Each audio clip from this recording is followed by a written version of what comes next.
All right, folks, it's Monday, August 3rd, 2026, and I'm Candace Kelly sitting in for Roland, who's in California at the 13th annual Cedric the Entertainer Celebrity Golf Classic. Here's what's coming up on Roland Martin Unfiltered, streaming live on the Black Star Network. It is Moral Monday. Faith leaders and activists are arrested this morning after a demonstration inside the Hart Senate Office Building. The group wanted to meet with Senate Majority John Thune, but he refused to hear their opposition to voter suppression outlined in the so-called Save America Act.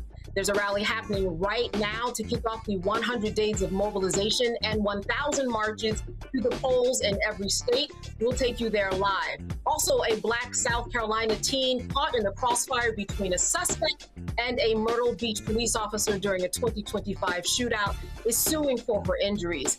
And as folks are getting ready to head back to school, we'll talk to an expert about what is the best option, trade school or a 4-year college. August is Black August, the commemoration dedicated to remembering Black political prisoners in the United States. We'll get into that. And we'll talk to an OBGYN about why Black women are waiting to have babies. It is time to bring in the funk on Roland Martin Unfiltered here on the Black Star Network. Let's go. He's got it. Whatever the miss, he's on it.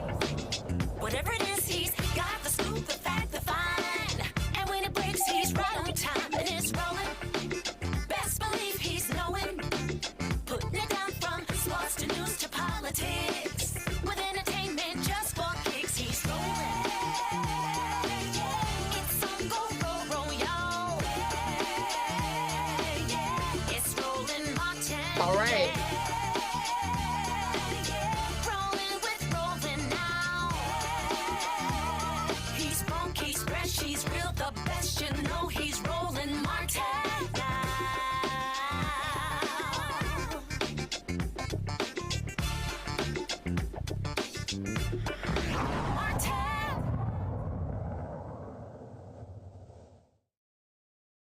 All right, it is the final Moral Monday organized by repairers of the breach in the nation's capital before the movement returns to the states. Dozens have gathered at the New York Avenue Presbyterian Church for the Calling the Nation to the Table of Democracy and Vision voting rally. Earlier today, a few faith leaders and activists were arrested inside the Hart Senate Office Building. Senator Majority Leader John Thune refused to hear their opposition to voter suppression outlined in the so-called Save America Act. Today is the launch of the 100 Days, 1,000 marches to the polls across the United States ahead of November's election day. The goal is to mobilize 5 million low-wage voters and at least 1 million Black men, particularly in the South, in the battlegrounds.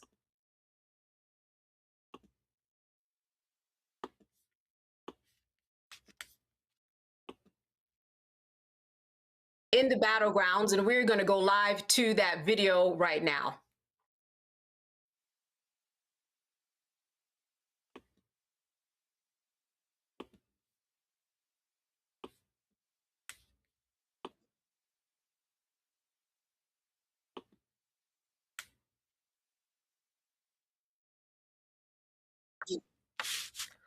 All right. Well, at this time, I think that we are going to go to our panel right now. I want to introduce them right now. I am joined right now by Dr. Omekongo Dibinga. He is the author and lecturer at the School of International Service at American University. I'm also joined by A. Scott Bolden. He is an attorney with News Nation and a political contributor. And Yolanda Jones, she's a Texas state representative and lawyer. Thank you all for being with us today. We're going to get that sound going soon, and we're going to go live. Let me go to you, Dr. Dibinga, first of all, in terms of your feedback about something like this needing to happening. What is the necessity? And the goal is a very large goal, but definitely something that is needed.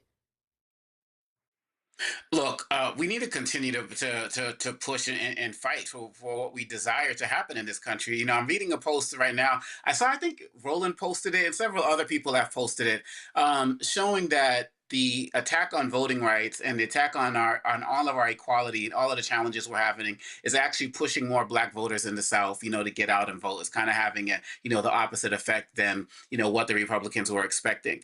And so we have to get to a point where we're not waiting for events like the eradication of the Voting Rights Act and other things to get motivated. We have to stay motivated throughout. When I look at what's happening on Moral Mondays, the fact that Reverend Barber has been consistently doing this, with his health challenges, getting out there for us, getting arrested, we see this happening on a regular basis. And the fact that people like Senator Thune won't even take the time to meet with them, that shouldn't be something that discourages us. That should be something that encourages us to get out there and keep fighting. Because look, when we look at what our ancestors did, the civil rights movement and the like, when when Dr. King and others went to LBJ and said, we need this, we need XYZ, his response was, make me do it, right? I don't really have the power, make me do it. And we have to be able to do that. And so I commend what Reverend Barber is doing, but we have to continue to keep up this fight, now that the Moral Mondays is ending. This is the last one. We have to continue this fight going into the midterms. We cannot stop right now.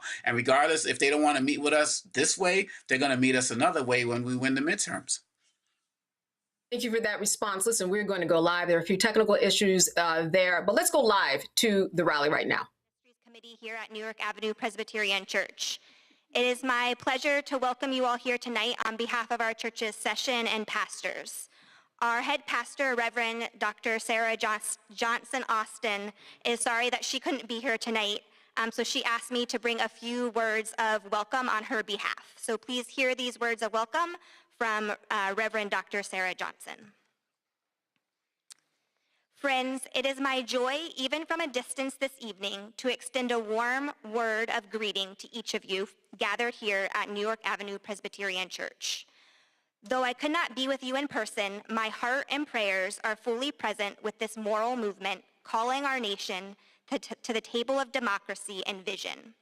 To Bishop Barber, Reverend Dr. Jackson, Reverend Dr. Broom, and all gathered in our sanctuary tonight, thank you for your commitment to the sacred work of protecting the vote, defending the vulnerable, and insisting that justice roll down like waters. Our congregation stands with you and is grateful that you are gathered in our sanctuary this evening for this important event. Thank you. Thank you, Morgan.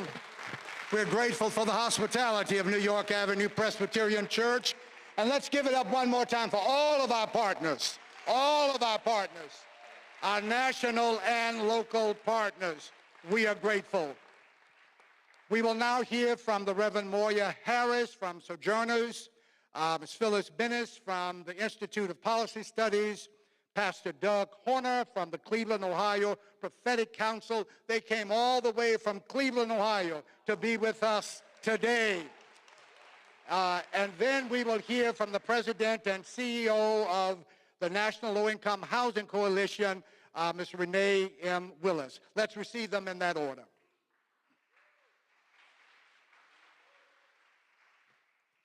Good evening. I am Reverend Moya Harris, Senior Director of Programs at Sojourners.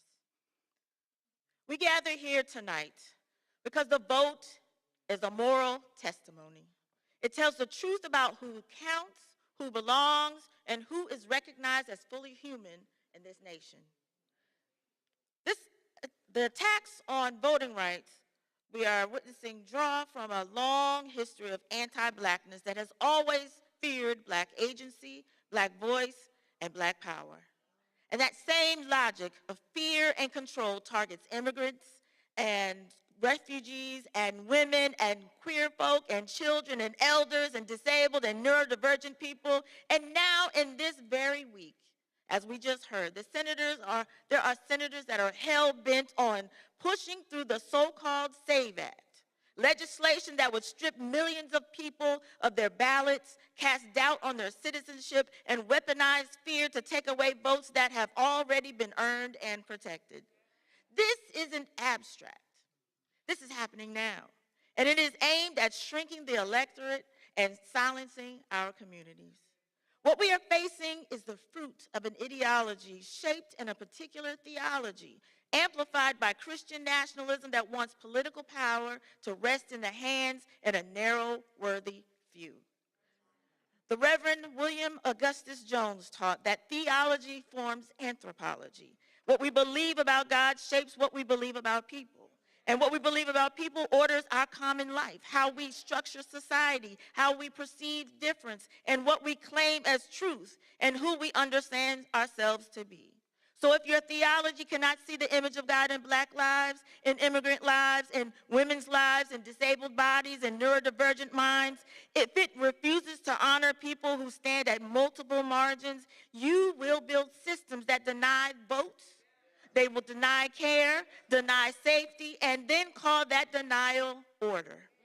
So when access to the ballot is restricted, when polling places disappear, when voters are intimidated, when communities are targeted and silenced, and when laws like the SAVE Act are rushed through to erase millions of votes, we are seeing that theology made visible. A theology that narrows the image of God, treats domination as order, and leans on fear while balancing exclusion, by blessing exclusion. Maria Stewart stood in a nation that shouted liberty while denying it to her people. And she refused to sit quietly and die. She stared down a country that could quote scripture and the founders, yet would not extend those promises to Black lives. Her witness is still asking us, will we allow this nation to keep performing freedom while denying it at the polls? To Black voters, poor voters, and immigrants, there is yet another tradition that we draw from, a tradition of grace and of love. It presses us to build a world where justice is lived and felt. So today, we demand that love demands justice. Democracy at its best is an expression of our responsibility to one another, especially to those the system would rather disappear. So today, we stand in the spirit of Maria Stewart, and today we will not be moved because our votes will be counted. Amen. Thank you. Maria.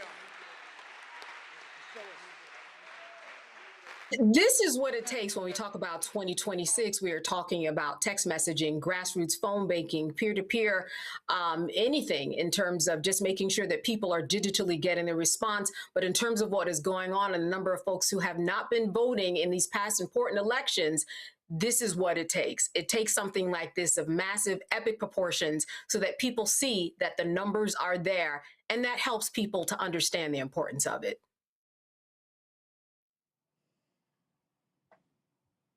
Scott. For me? Yeah, that was you, Scott. Yeah, I'm sorry. Forgive me.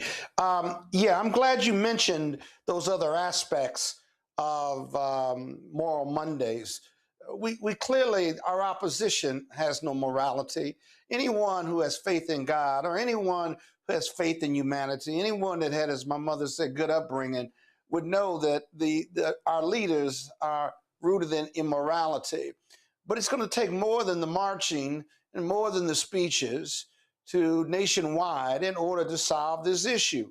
We're in this situation because of the lack of commitment to our own voting, regardless of the Voting Rights Act, Section 2 and Section 5 that have been gutted by the Supreme Court. We are in this position because we haven't convinced millions of Black voters and brown voters and gay voters and women voters to vote for a democratic agenda for fairness and equity and justice. And so my real question, not rhetorical, is what else you got, if you will? I understand Moral Mondays. How do you measure your success the day before 2026 voted in November? How do you measure your success in 2028 so that at the end of the voting day on both of those dates, right, you have a good sense that you have mobilized millions of voters, they have voted for a democratic agenda and democratic candidates, and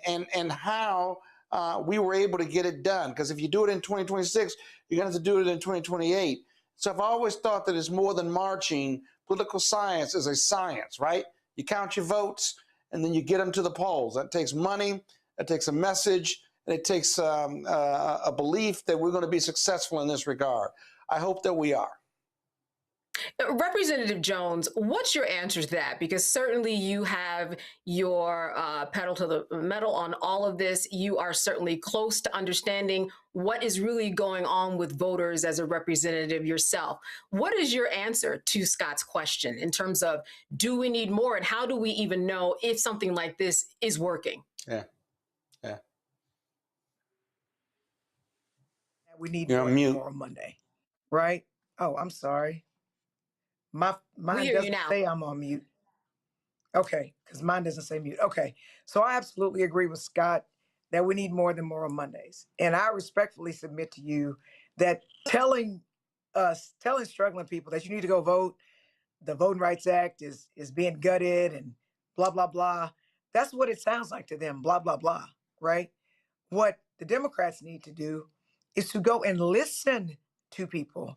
I literally was on a panel this weekend, and the panel was talking to some formerly incarcerated people who literally one had gotten shot like 3 months ago. Do you think the person who just got shot can't find a job is worried about the Voting Rights Act? No, they're trying to figure out how they're going to get a job, stay alive, and things like that. So I think that the Democrats need to meet people where they are and stop talking to people and listening to people. And I talked about this when I spoke at the Texas Democratic Convention, when I said the road to blue goes through black. And we heard one of the speakers talking about, the anti-black discrimination. But I just had a town hall titled The Road to Blue Goes Through Black, where black people got to literally tell the Democratic Party how they failed them and what the Democrats need to do to inspire them. So we need to stop believing that we're inspiring people to vote by chastising them and telling them how dumb they are for not voting.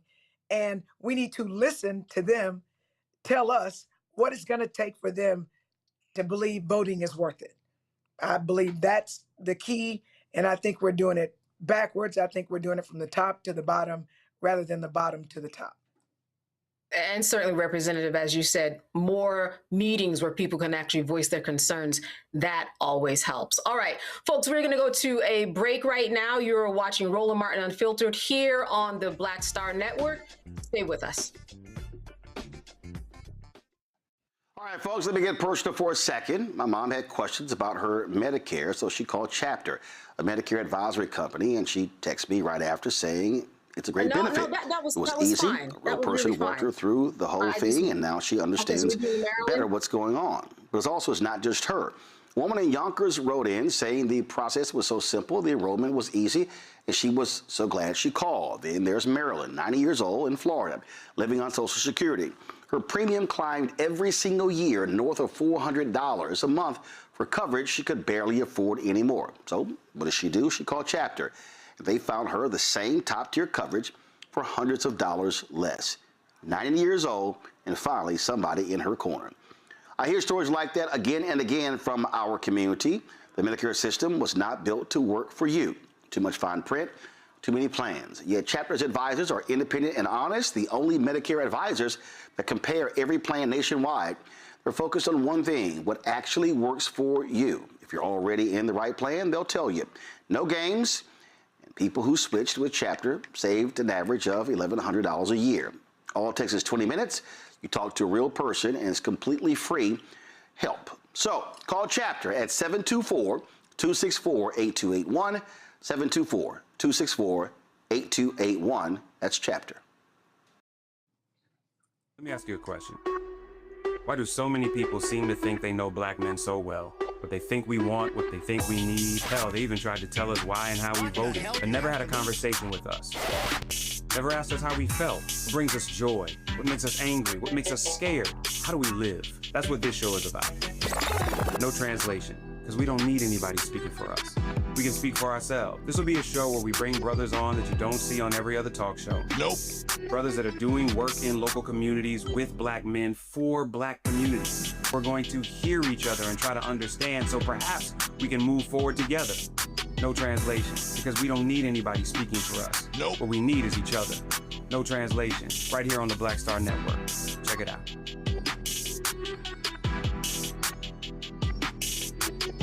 Watching Roland Martin Unfiltered.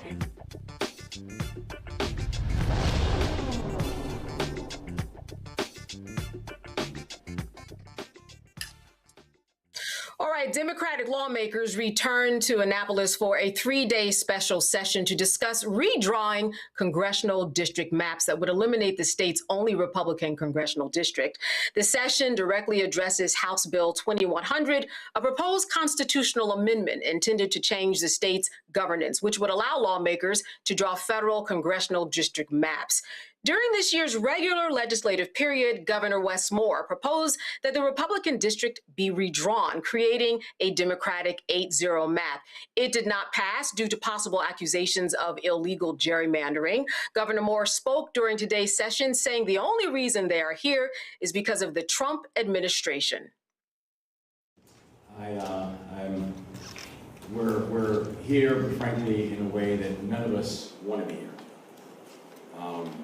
None of us want to be back here for a special session, and I want to be clear that the reason that we are here is because Donald Trump has forced us back. That we're here because, as we have said for months now, we are watching this incredibly creative and cruel way that the federal government is now coming after our elections. We have seen how, for months, we've watched how the Trump-Vance administration has tried to come up with creative ways in broad daylight to be able to alter and curb our election process. And we in Maryland cannot and will not let that happen. We've seen how the federal government has moved to attempt to put federal agents around ballot boxes. We've seen how the federal government has attempted to eliminate mail-in balloting. We have seen how the federal government has told Republican states they should admit decade redistricting, but told Democratic states to sit on our hands. We have seen how the Voting Rights Act has fallen, which we predicted would happen at the start of this year. And so we're back now to be able to ensure that our elections should be in the hands of the people of Maryland. They should have the final say. Not Donald Trump, not political parties or political bosses. The people of Maryland should have the final say as to what our elections are and how our elections go. Dr. Dubingo, for those people who don't understand what a big deal this is for this evening to be happening, and then perhaps on the other side maybe get to an 8-0, right, Democratic representative status, how would you explain it? Well, first of all, I'm very proud of, to call him my governor, being a Maryland resident. And, originally there was some hesitancy about whether this would work. People will talk about the legality of it. Some were saying if they do it the wrong way, they can actually, help out Republicans, here in Maryland. But Yes. at the end of the day, in Maryland, the voters want to see our leaders do something. They don't want to see the rest of the country passing us by with Trump's what we consider to be illegal activities, but at the very least they're shady, right? And so in the beginning, people weren't sure if Westmore was going to really work this way, but we don't have a choice right now because the Republicans are not going to stop. And so every state needs to do what it can across the country. Some Democratic states have shot themselves in the foot because they came up with legislation to prevent this types of redistricting, but these red states, they didn't care. They kept doing it. So, if our back's against the wall in these blue states, this is something that needs to be done. And so I feel like if this can happen, when we see what's happening, I feel like the Democrats are still going to take it as it relates to the midterms, but it's going to be fewer seats because of the redistricting efforts that have been happening in other places across the country. So Maryland is stepping up to see what's possible and doing its part, and I'm with it 100%. Listen, on the other side, Republican State Senate Majority Leader Steve Hershey contradicted what Governor Moore said. He blames partisan gerrymandering. Because it's go time. Showtime. To this, I guess, extraordinary circumstances that we're all here today in this special session to take up partisan gerrymandering. Because that's why we're here right now. Governor Moore has called this special session in order to bow to the wills of Hakeem Jeffries and Chuck Schumer and make sure that Maryland, the congressional delegation, will only have 0 Republican members and 8 Democrat members. A vote on this new map is not going to happen until Wednesday. If approved, it will not take effect until the 2028 election. Scott, I want to go to you. This is certainly something that is not surprising that everybody would be on opposing sides, Republicans and Democrats, and looking at this and calling this gerrymandering. But what say you about the Republicans, sounding like the Democrats often and for once? No, they're not. They sounded like hypocrites. The height of hypocrisy and the depth of arrogance, as far as I'm concerned, because look at who started who started the stuff. The Republicans did. They said we're going to redistrict before the 10 years is up because we want to maintain the House that we're going to lose if we don't. And if we lose the House, they're going to impeach Donald Trump. And all the Republicans' policies that have hurt America across the board, immigration, the Iran war, oil and gas prices, inflation, gas prices, and food prices, and what have you, the killing of Americans over immigration. And notwithstanding how unpopular this president is, this president, right, is bearing down. He's doubling down. And so when they started this redistricting argument, their political gangsterism bled into the Democratic gangsterism, finally, that somehow the Democrats didn't want to have this moral authority. They wanted to go a tit for tat. Now, me personally, I think it's a race to the bottom. I don't think either side ought to be doing this gerrymandering, but the Republicans started it. The Democrats have to finish it to protect their political interests. And you need political gangsterism to fight the Republican political gangsters, because that's what we're up to. Doesn't matter who's right or wrong at this point. Morality, quite frankly, politically, doesn't really matter. It's about winning. And that's the only thing this is about, or at least giving yourself the best chance to win. And so Maryland only has one seat to flip, but every seat matters, if you will. And given what the president's numbers are as far as popularity goes, and even those who believe that the country is going in the wrong direction, independents, Democrats, and even some historic Republicans who are not MAGA Republicans, it makes all the sense in the world. We've got to get this country back. And the only way to get this country back is to take it back because the Republicans stole it at so many levels. And so we're going to see this play out. Other blue states need to do it. But remember who started this. The Republicans started this, right?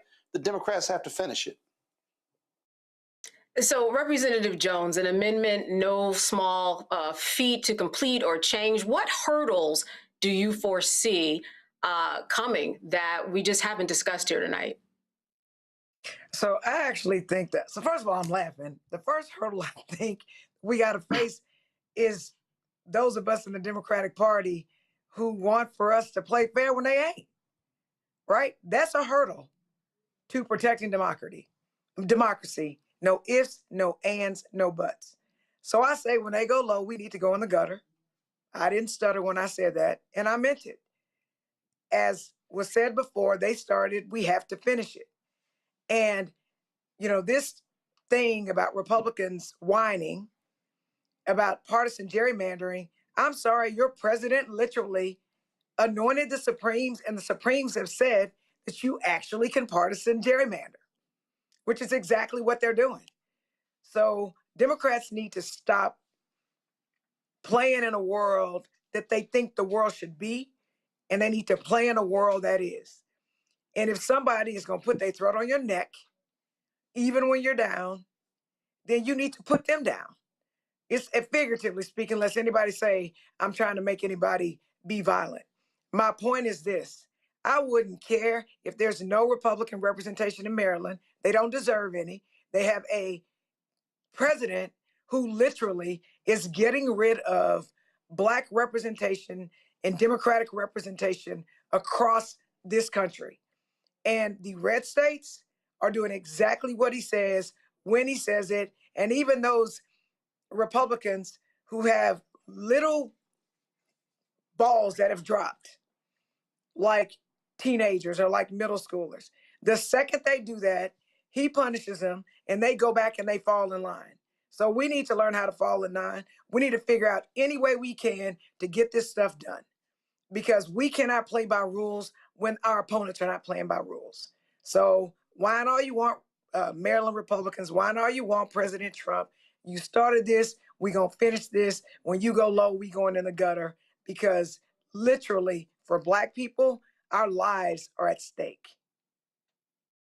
So let me ask you a practical question. I just want to follow up because as a representative, you understand what it's like to face Republicans, having to talk to them, having to massage egos to get people to be on the same page. What ideally is the way that people actually go about getting on the same page? And again, I'm asking you this because you are a state representative and understand what it's like down on the ground in the war zone, face to face. How do you actually get that to happen, or are we at a dead end here? So first of all, I think that you are asking me a question based and founded in a world that's fair. I speak to Republicans who actually, like me, can't vote for my bills because it will get them primaried. So they'll be like, Joe, that's a great bill, but I got to vote against it. So why are we talking about being on the same page with people who are terrified to be on the same page, even if that page is right, because they're more fearful of the consequences that Donald Trump is going to put on them? So I believe it is unrealistic to demand that we as Democrats try to get on the same page with Republicans when the head of the snake is Donald Trump and he doesn't respect us. So we're not going to be on the same page, at least not legislatively. They may whisper in my ear and they may sneak and call me and say, Joe, I like that bill, but I can't do it, and then explain why they can't support a bill that's great for Texas. So the one thing I've learned for these years that I've been on this earth is the only person that I can control is me.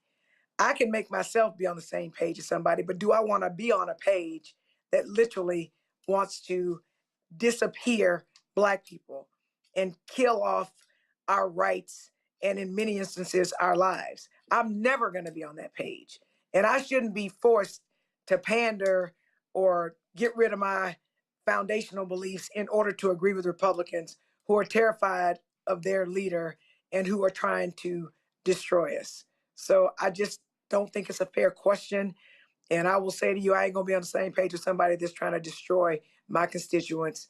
And so it's not going to happen. It's unrealistic. What I am going to do is I'm going to fight for my constituents. And whatever they give me, I'm giving them back 10 times.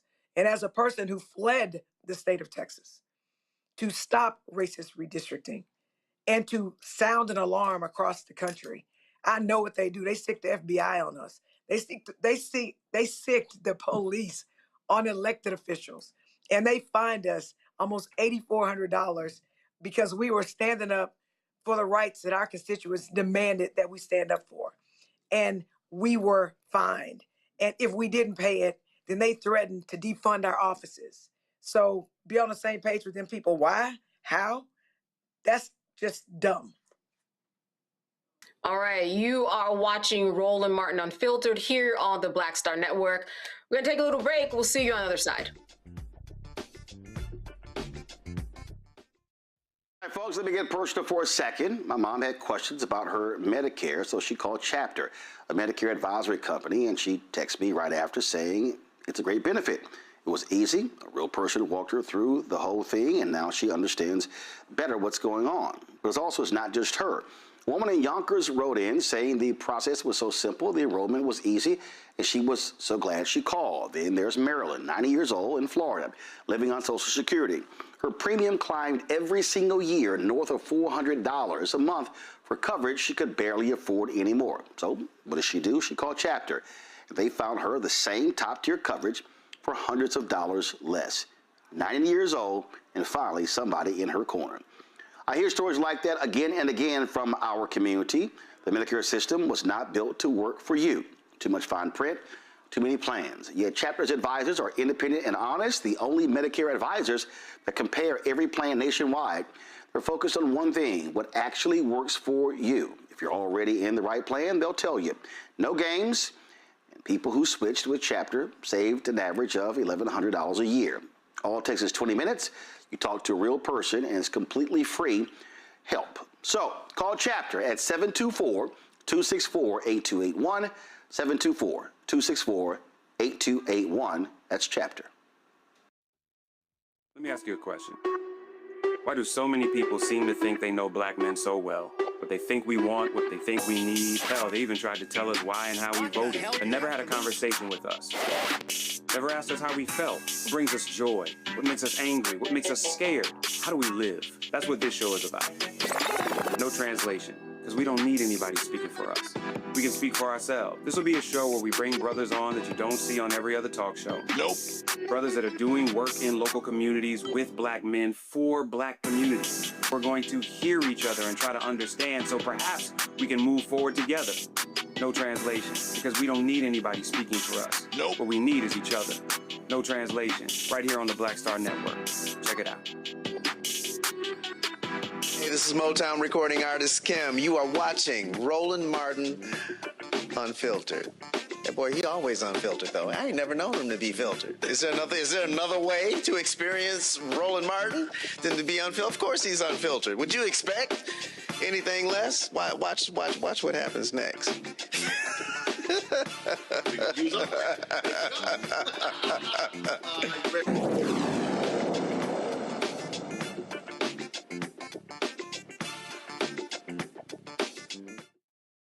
All right, down in South Carolina on April 26, 2025, along Myrtle Beach's busiest strip, gunfire left 11 people injured and 1 teen dead. At the time, they didn't know whose bullet hit whom. One of those injured was Black teenager Serenity Chavis, who was caught in the crossfire between the suspect and the officer Brandon O'Rourke. Dashcam video from Myrtle Beach police shows the moment when 18-year-old Jarius Davis pulls out a gun and fires 4 shots into a crowd gathered on the sidewalk. Within seconds, O'Rourke returns fire, firing 5 rounds and fatally striking Davis. It was later determined that one of those bullets struck Serenity in the leg. Now, O'Rourke did not face any charges related to the shooting, and he is back in uniform. Serenity and her mom are now suing O'Rourke and the Myrtle Beach Police Department for gross negligence, saying that they failed to ensure the safety of bystanders before shooting into a crowded sidewalk. I am now joined by Serenity's mother, Kendra Malloy, and national civil rights activist John Barnett. They're here to discuss the lawsuit. Thank you so much for being with us today. Thank you for having us. You know, Kendra, I wanted to just start with you. How are you doing? I'm doing fine. And Serenity, she's doing okay. Yes, ma'am, she's doing okay. Okay, great. So let's jump into this lawsuit. Let me start with you, John. For people who don't understand what exactly you are suing for, how would you explain it? Well, the attorney that's representing, I'm actually the activist, and I pretty much took Kendra and 2 other victims to my lawyer's office and or connecting with my lawyer's office. From there, you know, Myrtle Beach was just really trying to say that we didn't do anything wrong. So they literally saying that a young man who had a problem with 2 other black males, he's a black male as well, started shooting. The one teen started shooting at 2 or 3 other guys. The police was behind the teen that was doing the shooting. So they ended up coming out of a coffee shop and they started shooting at the teen. Well, but in front of the teen is people celebrating spring break. So in the end, 11 people was hit by bullets, 11. Myrtle Beach tried to promote the fact that this one teen shot everybody. They knew they did. He said, there's no fault. We didn't do it. The teen did. He shot 11 people before we shot him and killed him. And so we thought it was ludicrous from day one. I began to initiate direct civil rights in front of the police department. And then after about a year, this case is so massive that our law firm, shout out to Charles Hunter and Everidge law firm, they upgraded it and gave it to Bakari Sellers, which is in Columbus, South Carolina, with Strom Law Firm. And he just filed literally today, about a couple hours ago. It's been about a year. It was spring break of last year. We passed spring break again, and now we're here. And you know, hopefully some glimmer of hope will come out of this. I do see that they have the Myrtle Beach Police Department listed that they're suing, and the actual officer that was doing the shooting. All right, so they're suing both parties. Kendra, what were some of the hurdles that you face? I understand that with the webcam, you had to do a lot of due diligence, people in the community, in order to get the truth and to get the webcam evidence even secured. Well, I did a lot of digging. I did a lot of research, and I just applied what I thought as a mother, like force.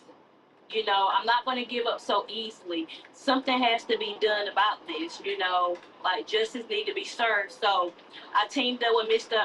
Barnett, and you know, he kind of like helped me throughout this whole situation as far as who to talk to, how to talk to folks, how to, you know, push my pressure to get them to release any type of evidence as far as police report, body dash cam, you know, talking to the community, you know, putting interviews out with the news, you know, so that my voice can be heard. John, what's your understanding about the relationship that you have with the police right now in securing evidence? Is it good? Are there hurdles? Is it a little bit strained? How has that been going in terms of communicating with those people that you need to communicate with, whether it be anybody in the DA's office or police? That's a great question. For 2 to 3 weeks, and I would have Kendra on the phone sometime, I was talking to Sled, and I was like, okay, you know, I don't think this guy shot all of these people. There was my other victim that's in Martinsville, Virginia. They actually promised me that they would give me a copy of the bullet that was in his leg. They were able to, you know, retrieve the bullet from his leg. And the doctor wanted to give the bullet to the mother, and then she second guessed it. And so Slade drove all the way from South Carolina to Virginia to get the bullet. Now, they promised me a photo of the bullet, and they never gave it to me. Because I have people in place. I work with 30 lawyers in 20 states. I got investigators. I was going to try to figure out whose bullet it was, and they never gave me that bullet. And so I believe that, obviously, that must have been the bullet that was fired from the officer's gun. That's my interpretation. So, again, relationship-wise, great question. I was on the phone with Sled for 2 or 3 weeks, and then they went silent on me. And we haven't heard in a whole year until now. Total silence. And so that's me. My grandmother used to tell me, may she rest in peace, Miss Fanny. She used to tell me something looks like a snake, something crawls like a snake. At the end of the day, it must be a snake. So we're going to be initiating a press conference next week in Myrtle Beach, just to kind of give people some kind of glimmer of hope. I challenged the fact that the officers was on paid leave for like 3 weeks. I'm like, how they shoot somebody and they on leave? So after my press conference in front of the police department, they literally went back to work Monday morning. I even asked for counselors. You know, looking at 11 people that was shot. Some didn't even come forward. They just went to the hospital, healed their wounds, and left. But I'm glad Serenity's doing better. Serenity's been in a wheelchair. She was in a wheelchair for a long time. And, you know, it's embarrassing to go to school and you're 16 years old and, you know, the kids looking at you and you got shot, you know. So there's a lot of counseling and help that she needs. So I try to make life comfortable for her as much as possible. You know, try to make it easy for her. Yeah, Kendra, what has Serenity said about that day that you can help our audience bring us to actually what happened in her own words? Is that something that you can recount? How has she talked about that day? It took me a while to get Serenity to talk about it. You know, she was in a lot of stress,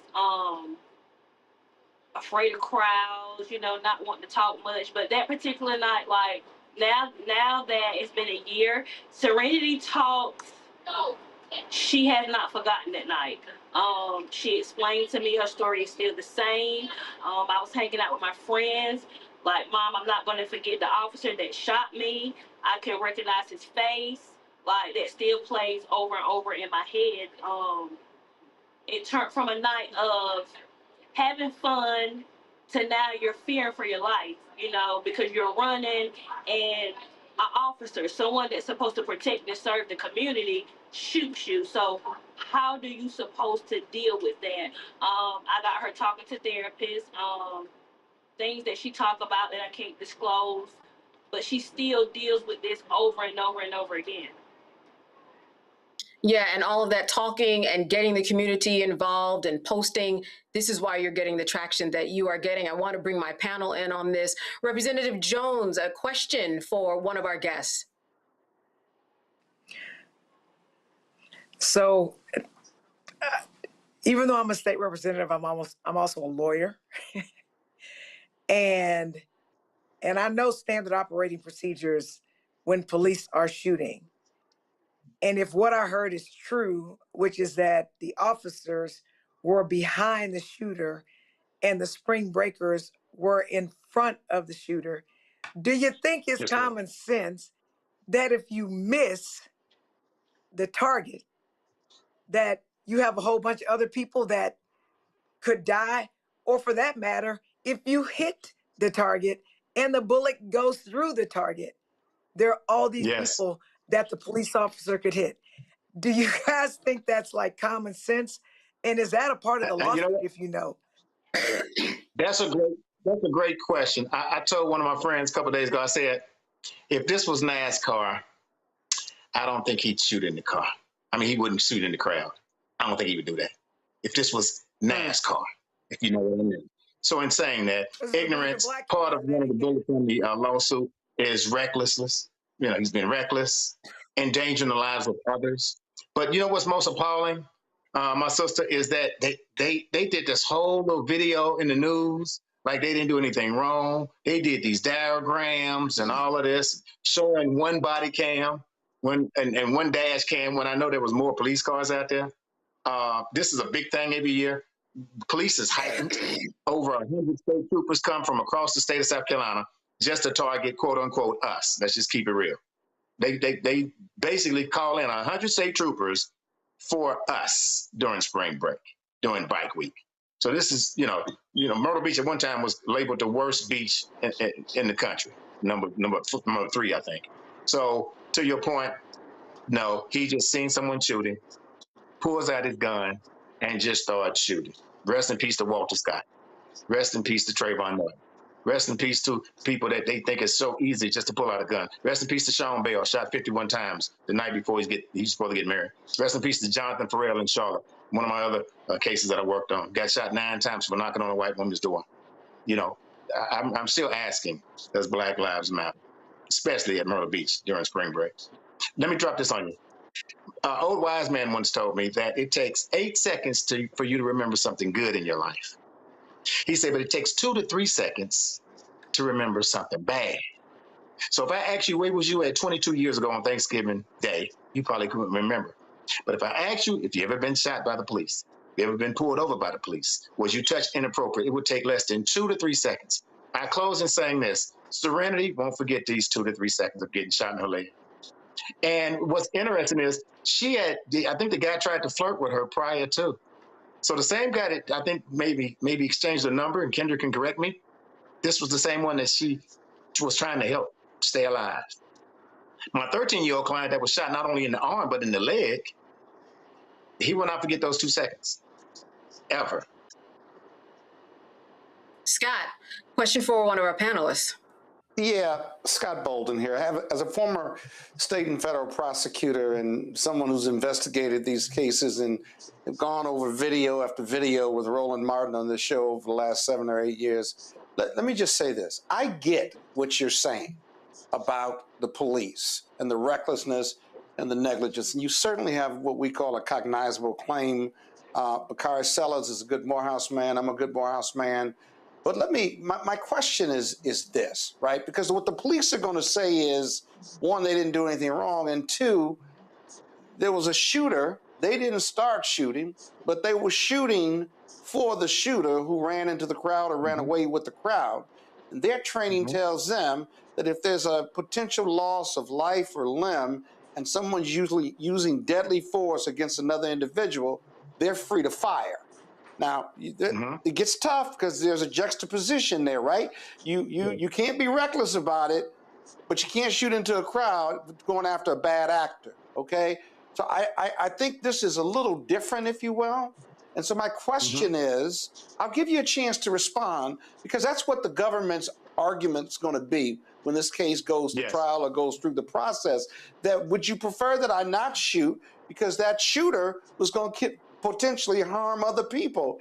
And so if we shot some people in the process, I have absolute immunity or I have limited immunity as a law enforcement officer to protect the public. What's your response Yes. to their argument? Because I guarantee you that's going to be their argument. Yeah, and you're exactly right. Absolute great question. And you're exactly right. I don't have a problem with the officers trying to protect the community. I helped Michael Tinsley in Charlotte, North Carolina. I assisted him in winning $1 million when he was fired by the police. My relationship with the police is bittersweet, but I will tell you this. What I do got a problem with is them lying, saying we didn't do anything wrong. But Corey Sellers, with his experience, shout out to you and all of my brothers at Morehouse, I'm sure he would not be taking this case if he knew that it wasn't, he told me his candidate was a great case. So my point is, I'm not against the police. If someone tries to break in my home right now, I'm calling 911, which is the police. But what I do have a problem with is people lying and lying to us for weeks and telling Kendra and my other client that we didn't do anything wrong. It's the lies that get me. It's the fact that you mean to tell me that the bullet that's in my client's leg in Martinsville, Virginia, when you pulled it out and it was in a freezer bag, and you sled drove from South Carolina, Myrtle Beach, to Virginia to pick up the bullet, and you come back and tell me you're going to give me a picture of the bullet, and you never do, you're lying. And that's the challenges I have with the case. I'm pro getting the police to help us, but I'm against someone that lies like a snake. That's my problem. Yeah. No. I agree. All right, Dr. Dubinga, a question for one of our guests. Yes, my question is for you, Ms. Malloy, and it goes off of something Mr. Barnett said. He said that some people who did get shot that night went to the hospital, got, stitched up and kind of went on their way. What is it about you that said, I can't stop here, more needs to be done, and my child is just not going to be looked at as some type of throwaway? What led you to keep pushing this when some others just went about their business and moved on? Good question. I'm going to stop here because of the trauma that was done to my daughter's leg. When I first arrived at the hospital, they told me they would have to amputate her leg, meaning cut it off.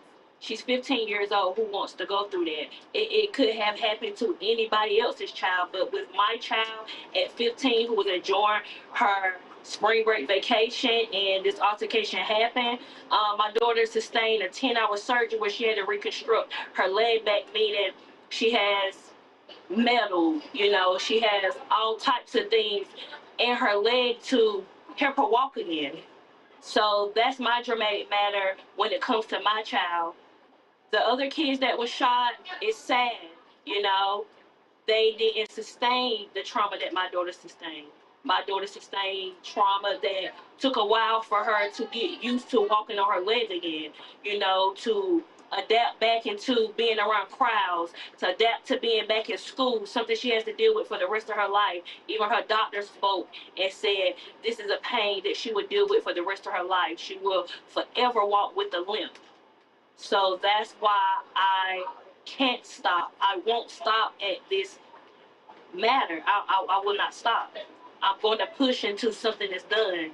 Most importantly, it's the lies that has been told about this case from Myrtle Beach Police Department. John, let me jump in here and ask you, what are the next steps? You mentioned that the lawsuit was filed just today. Do you have a timeline? What are your expectations?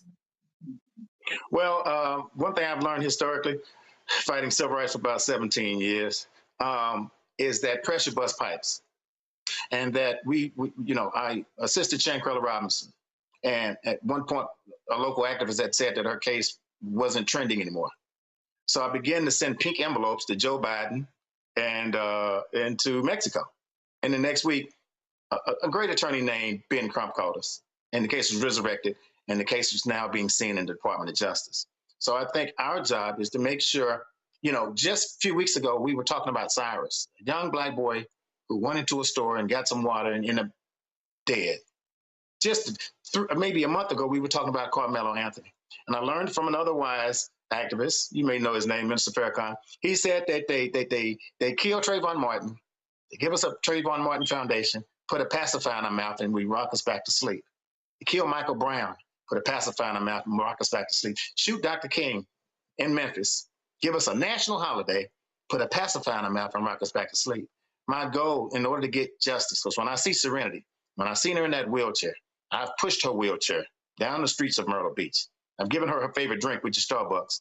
I can't get that out of my head of her saying, I hope I'm going to be okay. And I won't forget those shots that rang out. So part of my fight is, to your point, is to keep it visible. We almost numb to death. We're numb to police shootings. We're numb to us killing each other. You know, black on black crime is a whole lot higher than the police shooting us. And so in saying that, my goal for Serenity, that's my personal job, my personal commitment. One of the steps in civil rights is to make sure we keep it in the forefront and bring awareness to situations like this, that it won't happen again. I pray it don't happen again. Yeah, and speaking of awareness, Kendra, you talked about how your daughter has gone through counseling, probably is going through it. How has that been going? Because there are many people for different reasons who need to go through counseling, often might turn away from it for one reason or another. But what has been your process, and what's that been like? My process has been long, very devastating. It's not easy. It's not easy at all. I deal with these challenges every day. Serenity could have a good day, then tomorrow Serenity might not come out of the room. You know, she falls in depression. Depression leads to other things. I don't want my child to harm herself or hurt herself because she can't deal with this traumatized night. It hasn't been easy with the therapist. It takes a while to get her to open up, but most of all, she has opened up with a therapist. Things have been a lot better through sessions with Serenity. She still doesn't like loud crowds. She don't like noise. 4th of July, Juneteenth, holidays come along. We can't participate because she's afraid something might happen. You know, things happen everywhere, and I prep talk her on a daily, like, you know, Serenity, it happened to you, so we're going to continue to talk with.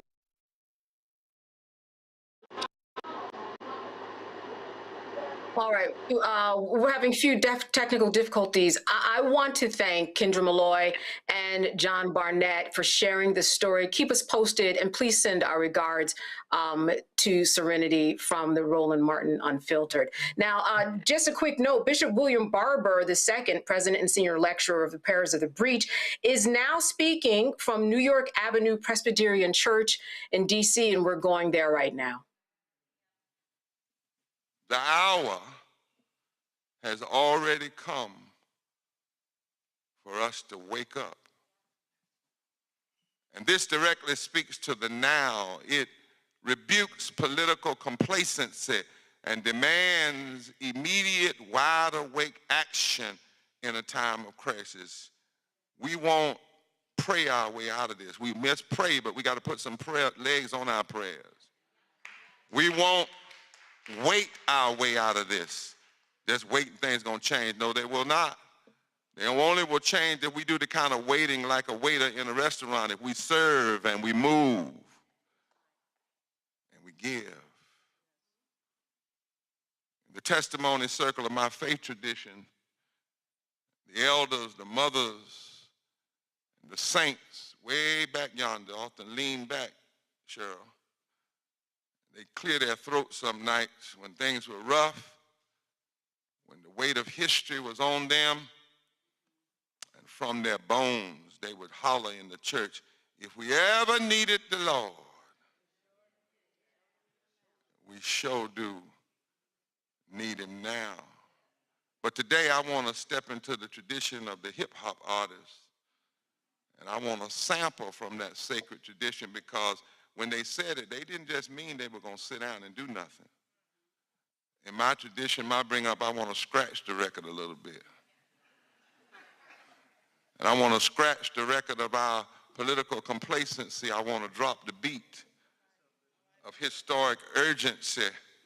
And I want to remix the testimony for this hour and suggest if we ever needed to vote, we sure do need to vote now. particularly if you understand that voting is not something some human being gave to you. We've learned in this movement that the word vote in Hebrew is call. It's the same word as voice. And in Isaiah 58, where the Bible says, lift up your voice like a trumpet, in Hebrew is kol shofar. Lift up your voice like a trumpet, or lift up your vote like a trumpet.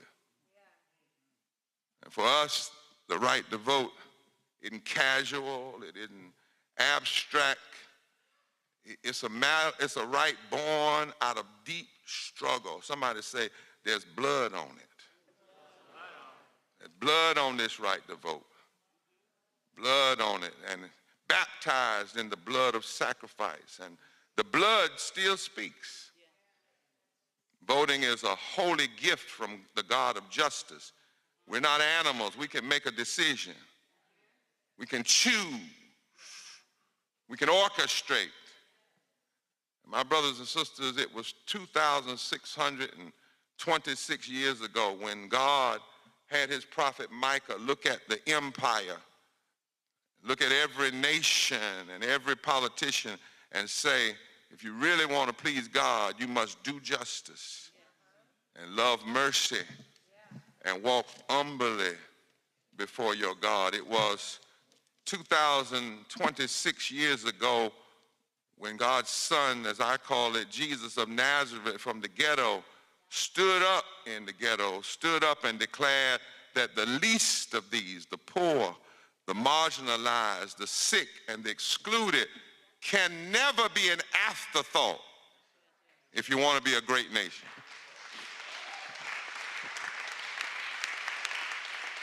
You don't have any right, Danielle, to sit at 1600 Street, Pennsylvania Avenue if you can't go to Jackson and taste that nasty water down there. You don't have the right to be in the Senate if you haven't been to Cancer Alley. People are dying in Louisiana. You don't have the right. The poor and the broken must not be an afterthought, but must be at the center of public policy. And we must never forget what I call the roll call of the blood and the ballot. There's a roll call. Think for a moment about where we are on the timeline of history right now. When you look at the calendar of our struggle, you will understand why, if we ever needed to vote, we sure do need to vote now. Look at the clock for me, if you will, for a moment. It's been 407 years since the first ship landed in Jamestown, Virginia, to bring 20 stolen Africans and put them in the worst kind of slavery the world has ever known, chattel slavery, because not only were you a slave, you were considered no longer human. It's been 256 years since Crispus Attucks, a black, white, native man, became the first casualty, dying on the cold cobblestones of Boston, fighting for freedom of a country that didn't even recognize him as a human. It's been 250 years since the signing of the Declaration of Independence, a thing that was signed, but its truths that it recognized were already flawed. It's been 228 years, 39 years since the United States Constitution was adopted. It's been 239 years since we, with brown skin, were fractionized by the very document that talked about freedom, but instead codified us as 3/5 of a human being. It's been 197 years since Mexico outlawed slavery before America, and 190 years since Texas revolted against Mexico because it outlawed slavery. Texas didn't break from slavery because it wanted freedom. Texas broke from Mexico because it wanted slavery. It's been 177 years since Harriet Tubman broke her chains, escaped slavery, went back into the dark night to lead others to freedom. It's been 174 years since Frederick Douglass stood up in Rochester, New York, and told this nation that its 4th of July celebrations were nothing but fraud, bombast, and hypocrisy. until America did right by the sons and daughters of slavery. And sadly, we could say that again today. It's been 163 years since the signing of the Emancipation Proclamation that did not free the slaves, but freed those only in states of rebellion. And the trick of the matter is, if the state just stopped rebelling, they could have kept their slaves. It's been 161 years since the first gun was fired in the Civil War. It's been 150 years since the ratification of the 15th Amendment that declared the right to vote could not be denied or abridged. It's been 132 years since the violent coup d'etat and race riots of Wilmington, North Carolina, where white supremacists went in a church like this and cooked up a plan to overthrow a democratically elected fusion government to crush black and white fusion political power. Some of what you're seeing today is not new. It's the vomit of what was already here in this nation's history. It's been 122 years since the riots in Springfield, Illinois. It's been 82 years since Smith versus Allwright legally opened up primary elections for black people. It's been 82 years since Primus King tried to vote in Georgia and was violently turned away by men outside of the voting place with guns. But we've seen that recently. It's been 72 years since Brown versus Board of Education declared that segregation was unconstitutional. It's been 71 years since the brutal mangling murder of a 14-year-old Emmett Till on August 28th, which would later become the same day as the March on Washington. It's been 68 years since students from North Carolina A&T sat down at a lunch counter in Greensboro, but they were also students from Bennett. And the women from Bennett actually came up for the idea before the brothers at A&T. It's been 62 years since Fannie Lou Hamer stood up before a nation after she was almost beaten to death by two black men that were told, beat her or you die, after she had polio, after she was sick in her body, and she said, I'm sick and tired of being sick and tired. It's been 65 years since Dr. King stood before the unions of this nation and gave us a roadmap and said that the only voting bloc capable of fundamentally transforming America would be for blacks and organized labor and poor whites and working people and Latinos to come together and learn how to work together and stop allowing people to divide us. It's been 63 years since Medgar Evers was gunned down in his own driveway in Jackson, Mississippi, the same night that the plan was for two other young black civil rights leaders to be killed, and the same night that Kennedy announced he was going to push forward the Voting Rights Act, the Civil Rights Act. It's been 63 years since the March on Washington for jobs and freedom, not for fellowship and fun. It's for jobs and freedom. They wanted to raise the minimum wage by 25 cents and index it with inflation. They wanted more money from public education. They wanted a full civil rights bill that also would include voting rights. It was not just a march for one person to do a speech. 63 years they marched because they had a piece of legislation. But we forget that at the end of that speech, Dr. King said, go back to Mississippi. And the speech was not have a dream anyway. It was normalcy never again. It's been 63 years since 17 days after that march, dynamite ripped through the 16th Street Baptist Church and killed 4 little girls. And Dr. King said, and yet those 4 girls still have something to say to us. They have something to say to every racist that spews their racism. They have something to say to every politician that hides behind order rather than change. They have something to say to every black minister that refuses to get involved. They have something to say to all of us. It's been 61 years since state troopers beat peaceful marchers on a hot asphalt of the Edmund Pettus Bridge on a Sunday morning.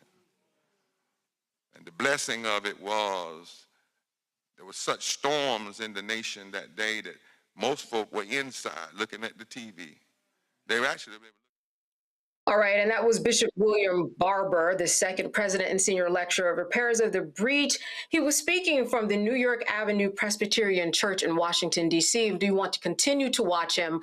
We are going live with him and continuing to be live with him on the Black Star Network. All right, we're going to be back after a break here on Roland Martin Unfiltered. Stay with us. All right, folks, let me get personal for a second. My mom had questions about her Medicare, so she called Chapter, a Medicare advisory company, and she texted me right after saying it's a great benefit. It was easy. A real person walked her through the whole thing, and now she understands better what's going on. But it's not just her. A woman in Yonkers wrote in saying the process was so simple, the enrollment was easy, and she was so glad she called. Then there's Marilyn, 90 years old, in Florida, living on Social Security. Her premium climbed every single year north of $400 a month for coverage she could barely afford anymore. So what does she do? She called Chapter. They found her the same top-tier coverage for hundreds of dollars less. 90 years old, and finally somebody in her corner. I hear stories like that again and again from our community. The Medicare system was not built to work for you. Too much fine print, too many plans. Yet Chapter's advisors are independent and honest, the only Medicare advisors that compare every plan nationwide. They're focused on one thing, what actually works for you. If you're already in the right plan, they'll tell you. No games, and people who switched with Chapter saved an average of $1,100 a year. All it takes is 20 minutes. You talk to a real person, and it's completely free help. So call Chapter at 724-264-8281, 724-264-8281. That's Chapter. Let me ask you a question. Why do so many people seem to think they know black men so well? What they think we want, what they think we need. Hell, they even tried to tell us why and how we voted, but never had a conversation with us. Never asked us how we felt. What brings us joy? What makes us angry? What makes us scared? How do we live? That's what this show is about. No translation, because we don't need anybody speaking for us. We can speak for ourselves. This will be a show where we bring brothers on that you don't see on every other talk show. Nope. Brothers that are doing work in local communities with black men for black communities. We're going to hear each other and try to understand so perhaps we can move forward together. No translation, because we don't need anybody speaking for us. Nope. What we need is each other. No translation, right here on the Black Star Network. Check it out. Hello, I'm Paula J. Parker. Truly proud on the Proud Family. I am Tommy Davidson. I play Oscar on Proud Family, Louder and Proud. Hi, I'm Jo Marie Payton, voice of Sugar Mama on Disney's Louder and Prouder, Disney Plus. And I'm with Roland Martin on Unfiltered.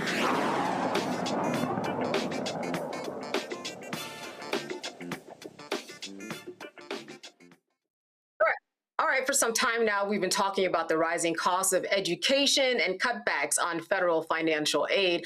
All of this student loan debt has some students thinking that college is out of reach. Trade schools and community college certificate programs, they typically cost far less than any undergraduate degree. So the question is it trade school or should you go to a four-year college? Joining us now to help us answer this question is Elena Harper. She is the executive director of One Goal New York City, NYC, a national organization that partners with high schools and low-income areas to provide college and post-secondary career advising. Elena, this is a hot topic. Thank you for being on with us tonight. I'm so glad to be here. Can you hear me? Yes, I can. Thank you for that check-in. So listen, the general question, as we know, that people are trying to make is, should they go to a trade school, or does it benefit people more to go to a four-year school? Do you have a general answer for that? It's such an interesting question because it has been debated for a long time. My general answer to that is that it really depends on what you want to do. It is true that for many careers, four-year schools are still the best way to go, but the number of jobs and the availability of jobs for our credentialing, our certificate programs, and sort of some of the barriers to achieving those four-year degrees make it such that for young people, if they want to do certain career paths, it actually could make more sense to go to a trade school or credentialing program or straight to work. Yeah. Or straight to work. I know that every time, someone fixed my washer the other week, and, people need carpenters. I hear about people and the money that they pay for someone to come out and do lighting. I know at that time, in those times, I'm always thinking, you know what? A trade school is a good way to go, because when it comes to AI, there's not a robot that's coming here and fixing my washer, right? So are there That's certain right. areas, yeah, are there certain areas, fields that you will tell students, why don't you look here, because this is going to be a good way to go with AI and everything? Are there fields that you would recommend for people at this time? That's a great question. I think that I would just say two things to that. One is there are lots of jobs, you're talking HVAC, you're talking construction, you're talking, electrician, plumbing, all those things. Yes, for sure, AI is not coming for those jobs. And I would say AI also, I think we kind of have a little misnomer on that. I think AI isn't coming for all the other jobs either. Really, we're going to be doing AI to become more efficient, but we're going to be taking that kind of like human plus approach, right? We're going to be using AI, but what is going to become even more critical for all of the other jobs, in addition to the ones you're talking about, is going to be the critical thinking, how we understand the information and can sort of synthesize that information to make it useful in the context that we're working in. So I think it's both. I think there are places in which we know there are going to be good jobs. There's coming in the next, we can definitely make sure students and young people are aware of that. And also we need to make sure that we are teaching those critical thinking skills such that even if AI takes on some aspects of other roles, our young people know they are still a value add, an asset in any situation, even if the job is made more efficient by AI. Yeah, that critical thinking is very important. It's often skipped when we talk about AI.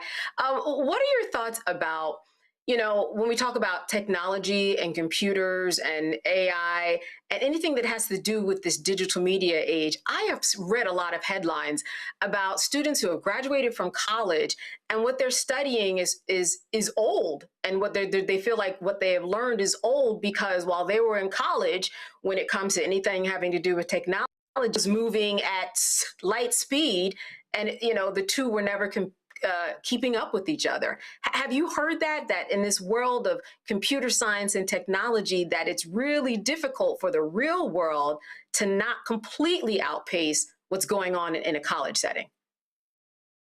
I was telling one of our students the other day that cell phones didn't even exist until I was on my way to college. So when you talk about technological advancements over the last, I'm going to say few years to not age Sure. myself, you're really talking about that rapid pace. And I think this is where as institutions, as organizations, as mentors to young people, we have to help them realize it is always true. We were just listening to Reverend Barber give his talk. It was always true that people, even when in college, were doing things beyond what was happening inside the walls of those classrooms. And that is true today. And keeping up with and learning and getting exposed to some of the technological advancements and the AI advancements is one of those things that, like, institutions are slow to move, and so young people are going to have to do some of that work on their own,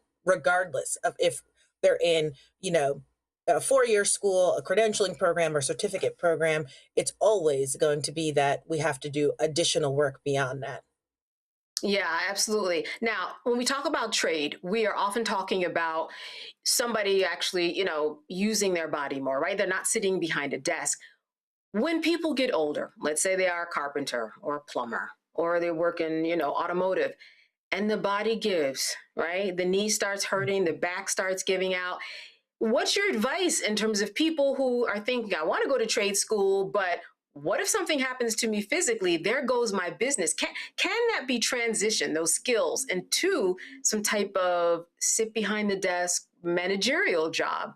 Because often the body will give out. I mean, 1,000%.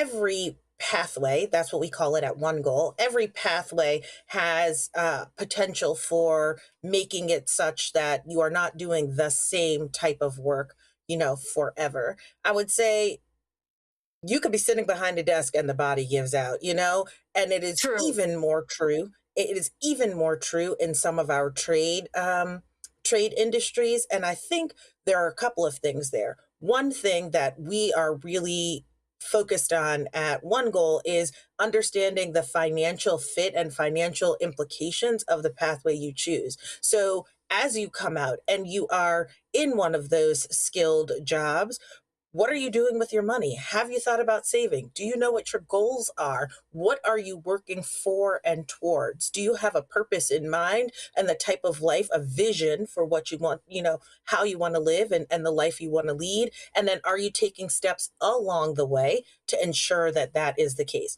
Because often there are, and I mean, if I could talk to my parents right now, they would tell you this. I came out of college and went straight into being an educator, a teacher, public school teacher.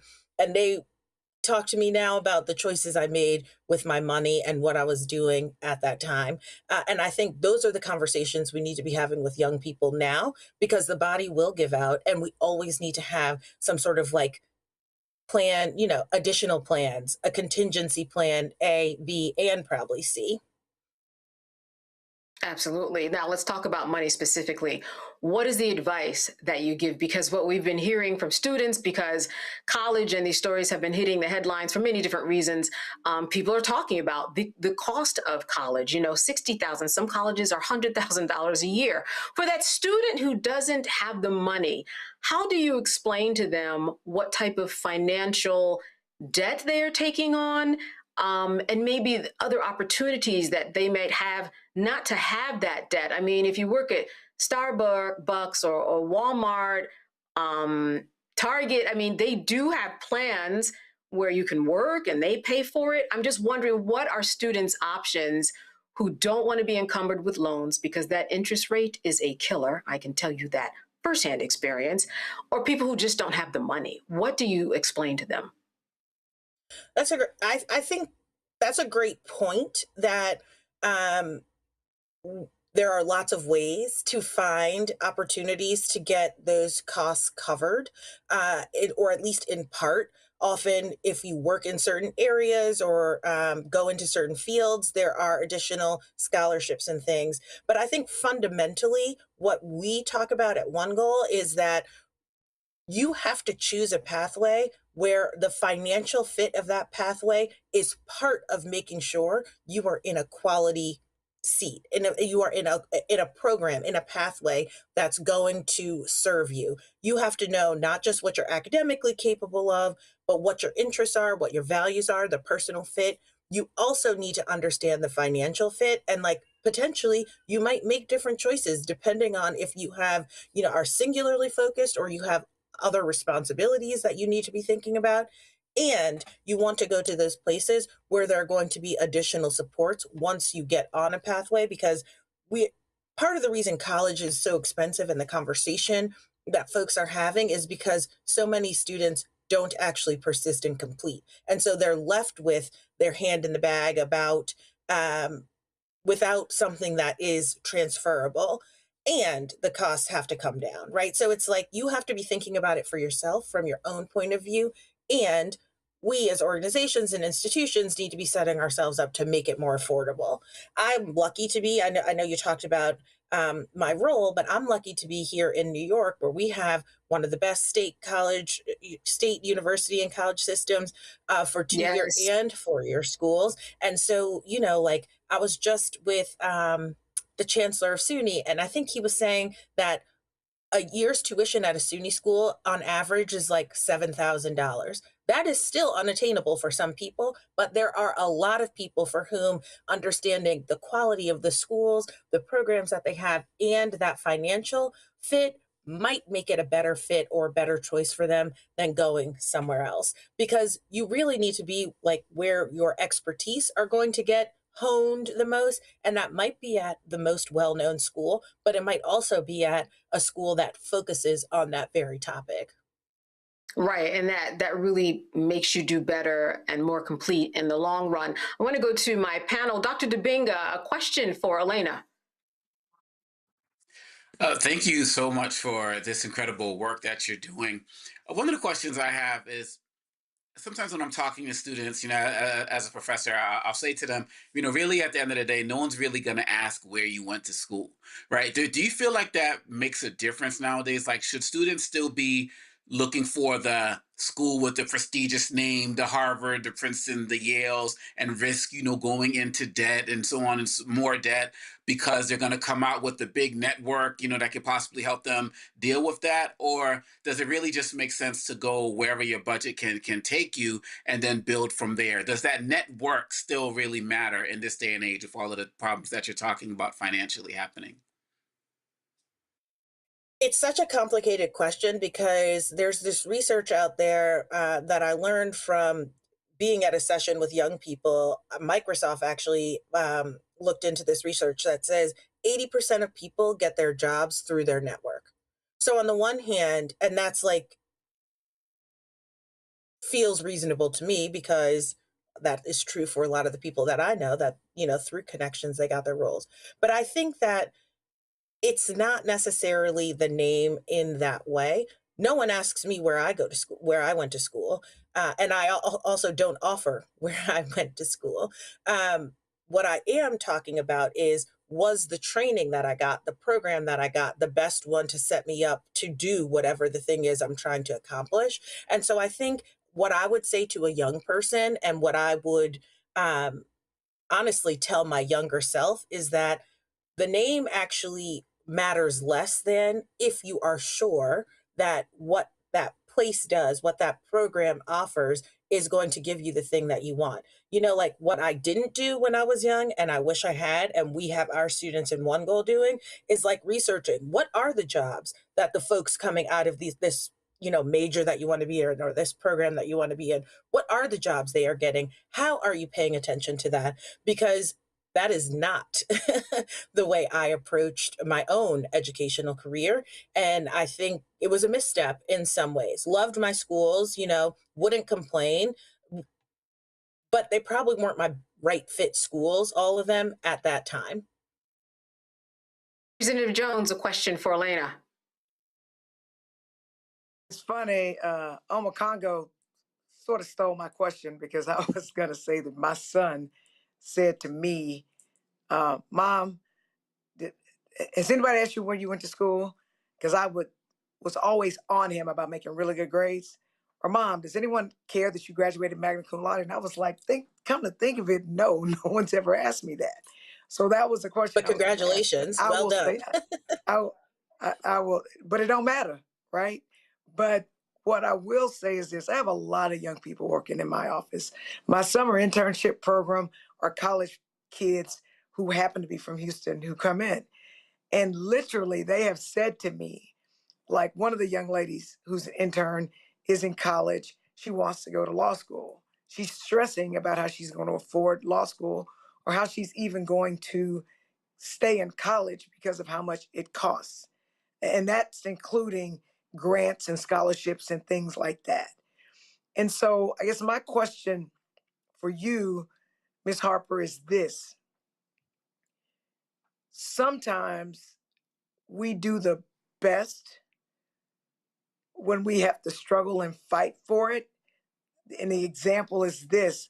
A lot of people I don't want to go to Thurgood Marshall School of Law, which is the law school at Texas Southern. A lot of people don't think HBCU's education compares to PWI education. But some of the best lawyers that I've met graduate from Thurgood Marshall Law School, because if you can survive Thurgood Marshall and learn how to get by without a lot of resources and people that just love you and teach you how great you are, then you can compete in every courtroom, wherever. And so do you think it's fair to say that wherever you can go that you can afford,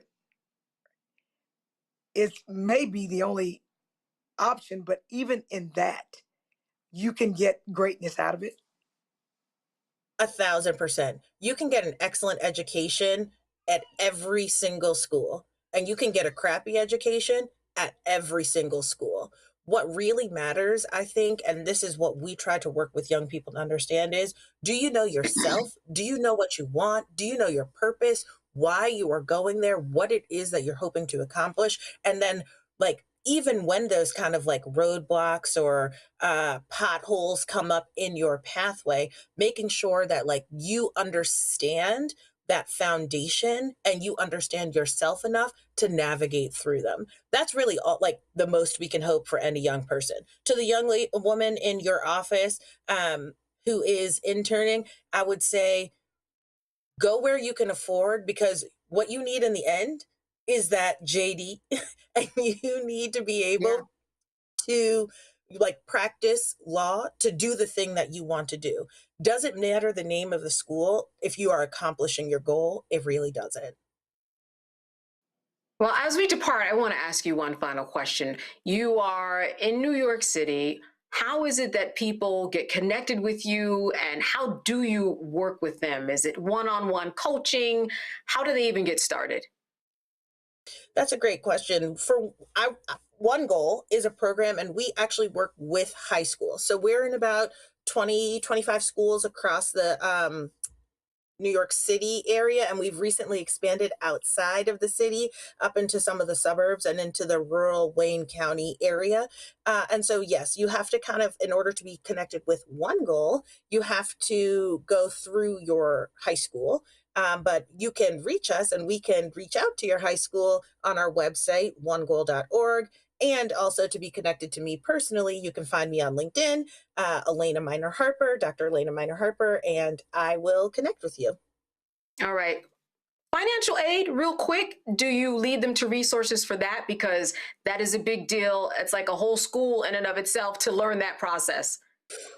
Absolutely. FAFSA, and in New York, you know, we have for our students who might be undocumented, we have the TAP program. And so there are lots of resources, but changes every year. And so that's a huge piece of the work that we do, because the financial fit, you have to know what you are eligible for and what to go after, is a lot of the work that we do, helping educators direct their students towards figuring out that process. All right, great information. Elena Harper, the Executive Director of One Goal New York City. I am assuming and hoping that people have watched this and they're going to reach out to you. You've been great. Thank you so much for being with us. Thank you for having me. Have a wonderful evening. All right, you too. You're watching Roland Martin Unfiltered here on the Black Star Network. Stay with us. We will be back after a short break. All right, folks, let me get personal for a second. My mom had questions about her Medicare, so she called Chapter, a Medicare advisory company, and she texted me right after saying it's a great benefit. It was easy. A real person walked her through the whole thing, and now she understands better what's going on. But it's not just her. A woman in Yonkers wrote in saying the process was so simple, the enrollment was easy, and she was so glad she called. Then there's Marilyn, 90 years old, in Florida, living on Social Security. Her premium climbed every single year north of $400 a month for coverage she could barely afford anymore. So what does she do? She called Chapter. They found her the same top-tier coverage for hundreds of dollars less. 90 years old, and finally somebody in her corner. I hear stories like that again and again from our community. The Medicare system was not built to work for you. Too much fine print, too many plans. Yet Chapter's advisors are independent and honest, the only Medicare advisors that compare every plan nationwide. They're focused on one thing, what actually works for you. If you're already in the right plan, they'll tell you. No games, and people who switched with Chapter saved an average of $1,100 a year. All it takes is 20 minutes. You talk to a real person, and it's completely free help. So call Chapter at 724-264-8281, 724-264-8281. That's Chapter. Let me ask you a question. Why do so many people seem to think they know black men so well? What they think we want, what they think we need. Hell, they even tried to tell us why and how we voted, but never had a conversation with us. Never asked us how we felt, what brings us joy, what makes us angry, what makes us scared. How do we live? That's what this show is about. No translation. because we don't need anybody speaking for us. We can speak for ourselves. This will be a show where we bring brothers on that you don't see on every other talk show. Nope. Brothers that are doing work in local communities with black men for black communities. We're going to hear each other and try to understand so perhaps we can move forward together. No translation, because we don't need anybody speaking for us. Nope. What we need is each other. No translation, right here on the Black Star Network. Check it out. I'm Russell L. Honoré, Lieutenant General, United States Army, retired, and you're watching Roland Martin Unfiltered.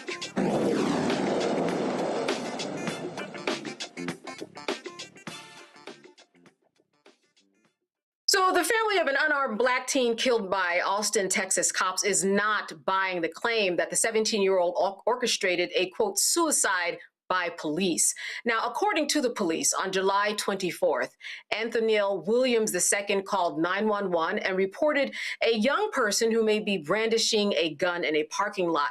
3 officers responded to that call, and Anthoniel was shot several times. The Austin Police Department released several videos and the 911 call in question from that early morning shooting. Here is the call. Austin 911, do you need police, fire, EMS, or mental health services? Police. To what address? 10110 Baden Lane.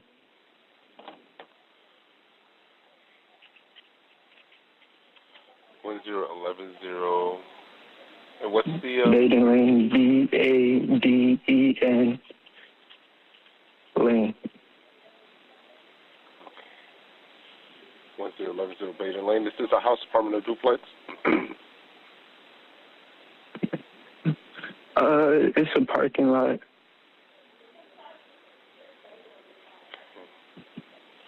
Okay. All right. What's going on? I'm looking out my window. There seems to be a kid. It looks like he has a gun. I'm not sure, but he keeps on messing with his waistband. And I seen something in his hands. It looked like a firearm, but I'm not sure. When you say kid, how old?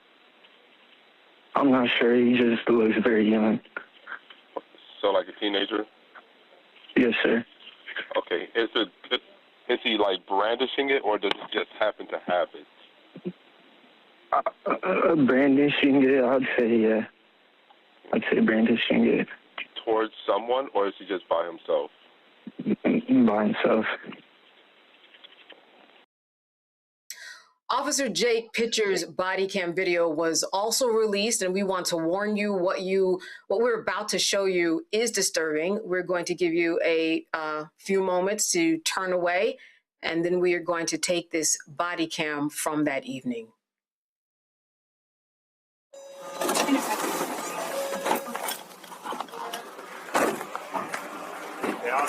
Hey, keep your hands up. What's going on, bro? You all right? You doing all right? You doing all right?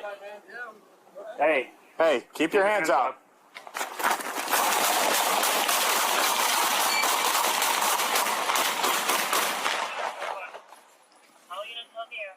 Hey, check your... Hey, cruise. Move. Hey, watch the truck behind us. I'm reloading. Hey, cover! Okay. Stop moving! Stop moving! All right, so here's a part of the official statement from the Austin Police Department about the incident. Officers attempted to de-escalate the encounter by directing Mr. Williams to keep his hands up. Mr. Williams lifted his shirt and reached for his waistband. At 4:02 a.m., Officer Jake Pitcher, Officer Alexis Cruz, and Officer Avery Zuki discharged their firearms, striking Mr. Williams. Officers secured the scene while conducting a systematic search to ensure there were no additional suspects or threats, and then began providing medical aid.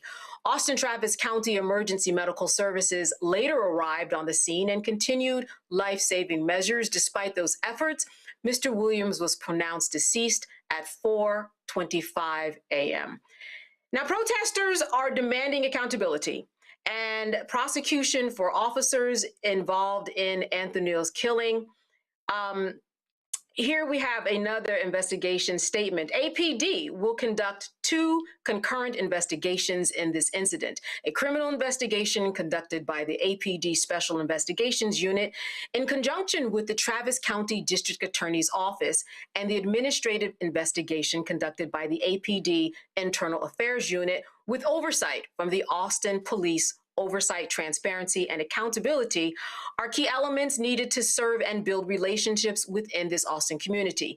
Below is the chain of events that related to this critical incident that will help you understand what took place. As noted above, the details provided here are preliminary, as we are very early in the investigation.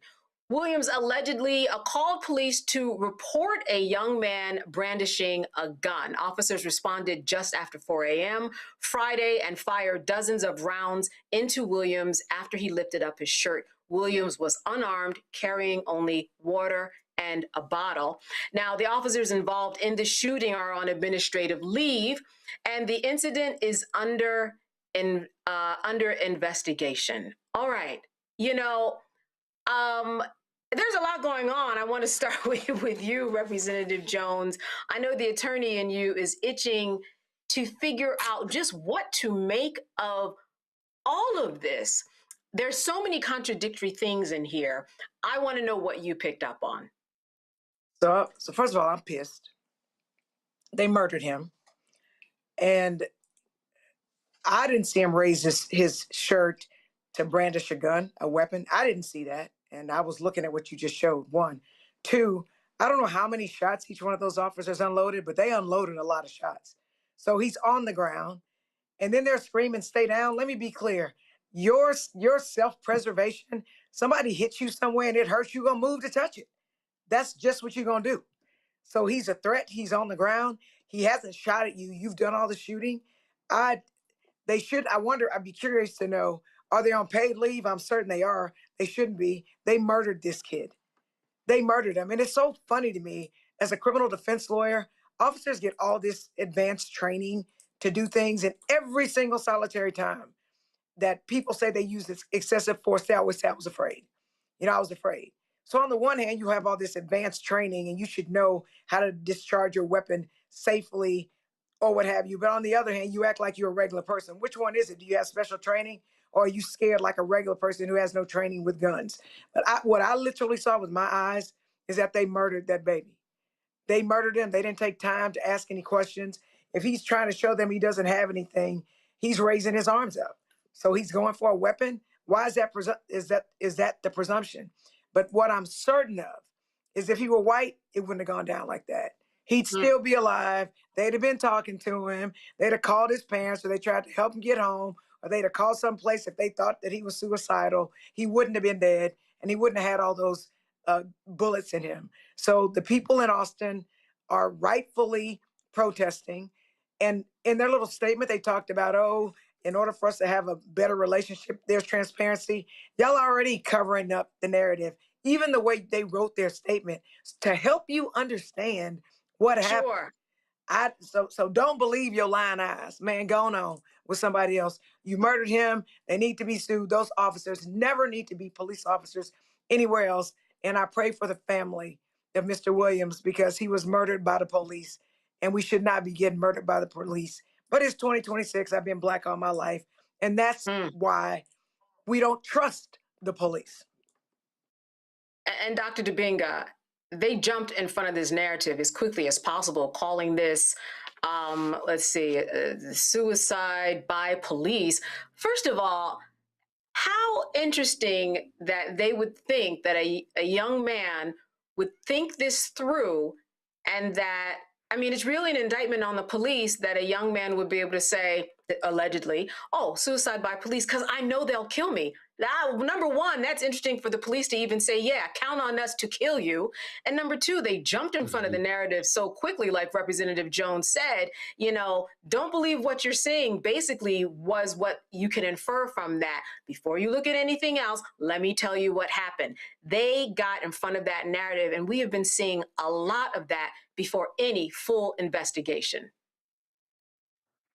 Well, yeah, it actually has me thinking of the Nolan Wells case, in Mississippi, and how, the sheriff there and their department, basically came out with their own conclusions, right? And some of these other guys whose names I don't want to give any platform to, are interviewing these kids and having their own conclusions drawn as well before an investigation's even done. It makes me think about it as it relates to this. I want to pick up on two things that Representative Jones said. Number one, the number of shots that were fired at this young man.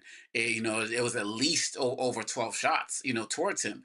And again, the second part of what she said, all of this training, but yet that those 5 words, "I fear for my life," seems to get these officers off every time.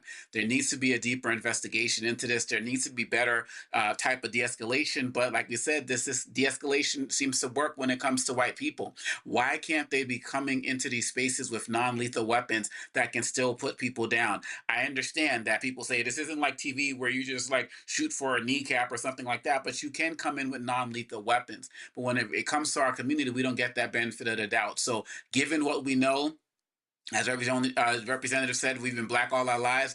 We've seen officers get off for less than what we're about to see here. And so the fact that they're already forming this narrative, the suicide by cop narrative, which everybody knows them, Law and Order and all of these things, it's really setting them up at level 2. It's really setting them up with an advantage in this case. And who is speaking up for this child? Who's speaking up for what he was dealing with? Who's speaking up for maybe a mental health issue that was going on as well? That he deserves that. His family deserves that. And the protesters out there calling for justice also deserve that as well. Representative Jones, I mean, when we talk about mental health issues, we always hear this. We always hear how officers are just not equipped to deal with any mental health issues. Even some of those who've gotten training, they do not meet the mark. And that is possibly what was going on here. I'm going to say it again. I saw what I saw, and you saw what we all saw. They murdered him. But I will tell you that whenever I have these officer-involved shootings in my law practice, the police always are terrified, and that's why they did what they did. They'll empty their entire chamber, and they'll keep shooting until there's nothing there. But what I've seen, even as a city council member, which we were over the Houston Police Department, right? And now as a state rep, we're over like state police. What I know from the police when I hear is they don't teach them to non-lethally shoot. They teach them to hit center mass. That's what they teach them to do. So we think that they are trying to wound you. And when they shoot the gun, they are trying to kill you every single solitary time, which is exactly why, if they're going to discharge their weapons, they need to make good and damn sure that the person that they're shooting at is. I don't want to say that there's ever a time to shoot somebody just to wound them, but if they shoot, they absolutely intend to kill them. So I think you need to think long and think hard before you discharge the weapon. And I think, Omakongo, it was more than 12 shots because all of them were unloading. There were 3 officers. And they unloaded a lot in the first set of shots. Then there was a don't move after he was clearly on the ground. And then there was the other shots. So they intended to kill him. And I'm surprised it took them so long to call him as dead, because they said he wasn't called as dead till 4:25. That baby was dead before they finished shooting. Period, point blank. And I'm livid right now because this kind of thing never happens to white kids. Ever. And they say that was Antonio who called, he was very calm on the phone. Very calm on the phone. He didn't sound suicidal. He didn't sound like he was trying to agitate the police. He didn't sound like any of those things. So yeah, and this isn't new. The police always jump in front of these officer-involved shootings and try to make the person who got killed, who was murdered by them, the villain some kind of way. Either they show pictures of them looking, their worst pictures that they ever took in their life, or in his case, because they couldn't say he was angry because of the call he made before, now it was suicide by cop. So they find these narratives, and they cannot pee on us and tell us it's raining. They can't do it. And I'm so angry right now. I don't know what to do. I'm so angry right now. I'm just so angry. right. Well, as we get more details of this story, we will be covering it here on Roland Martin Unfiltered. Let's talk and move on about Black August. A lot of people haven't heard of Black August. Have you? If you have not, you're not unlike a lot of people. Black August is an annual commemoration dedicated to remembering Black political prisoners and the struggles for Black freedom in the United States. Organizations such as the Movement for Black Lives and Black August are launching Black August sessions. This month-long cultural initiative highlights Black resistance against racial, colonial, and imperialist oppression. And to tell us more, Movement for Black Lives, Rukia Lumumba, the executive director of the People's Advocacy Institute, joins us now. Thank you so much for being with us today. Having me. And all right, Yes. Can you all hear me okay? Yes, we can hear you okay. Listen, for people, and I just read an introduction, obviously, but I would love to hear in your own words how you ideally want to see Black August be celebrated, recognized as people around the world, and try to understand what this is about. It would be remiss of me if I did not start by just acknowledging the very important segment just here around the baby, the teenager, and Austin Anthony Williams II. All right, you know what? I'm going to jump in a little bit. Your audio is breaking up a little bit, so technical issues. If you give us just a moment here, as you continue to tell us about Black August, give me an indication back in the control room as to whether or not we are there or not. Okay. All right. We don't have her yet. I think it's very interesting, Dr. Dibinga, as we get her just briefly, that we have this Black August. I'm sure you've heard of it. A lot of people have not, but we've heard about Black History Month. So, how do you make sense of the two of those?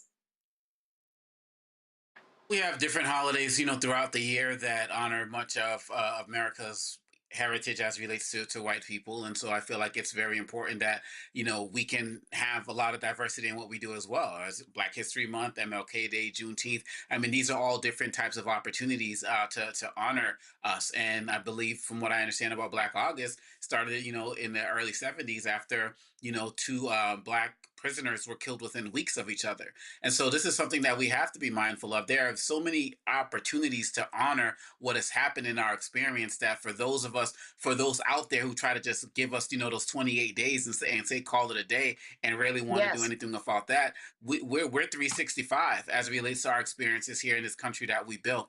And so it's extremely important. I know people talk about this within the United States, but, overseas, my dad was a political prisoner, and it's really important to understand how this works and how this gets honored. And with what little history we were getting in school before all of this anti-DEI backlash, this is an opportunity for platforms like the Black Star Network, with the guests we're having, Ms. Lumumba.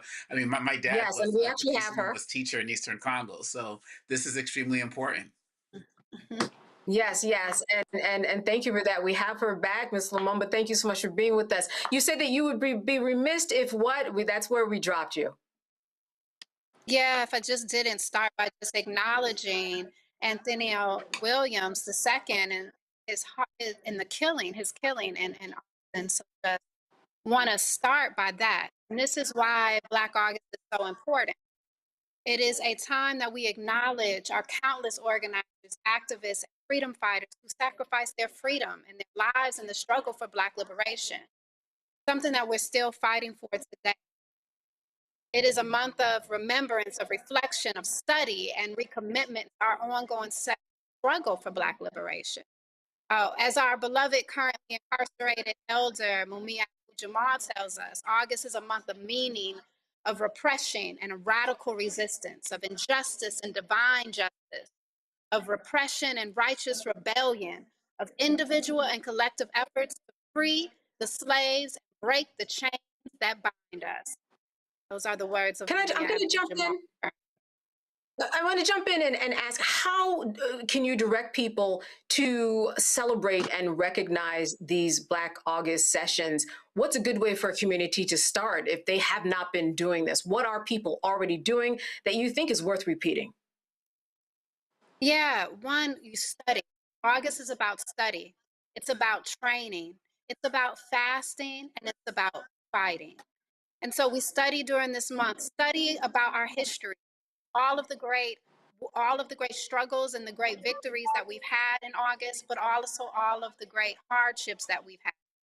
It's a great time to study. And so if you go to m4bl.org, you can see a list of resources for our Black August resources.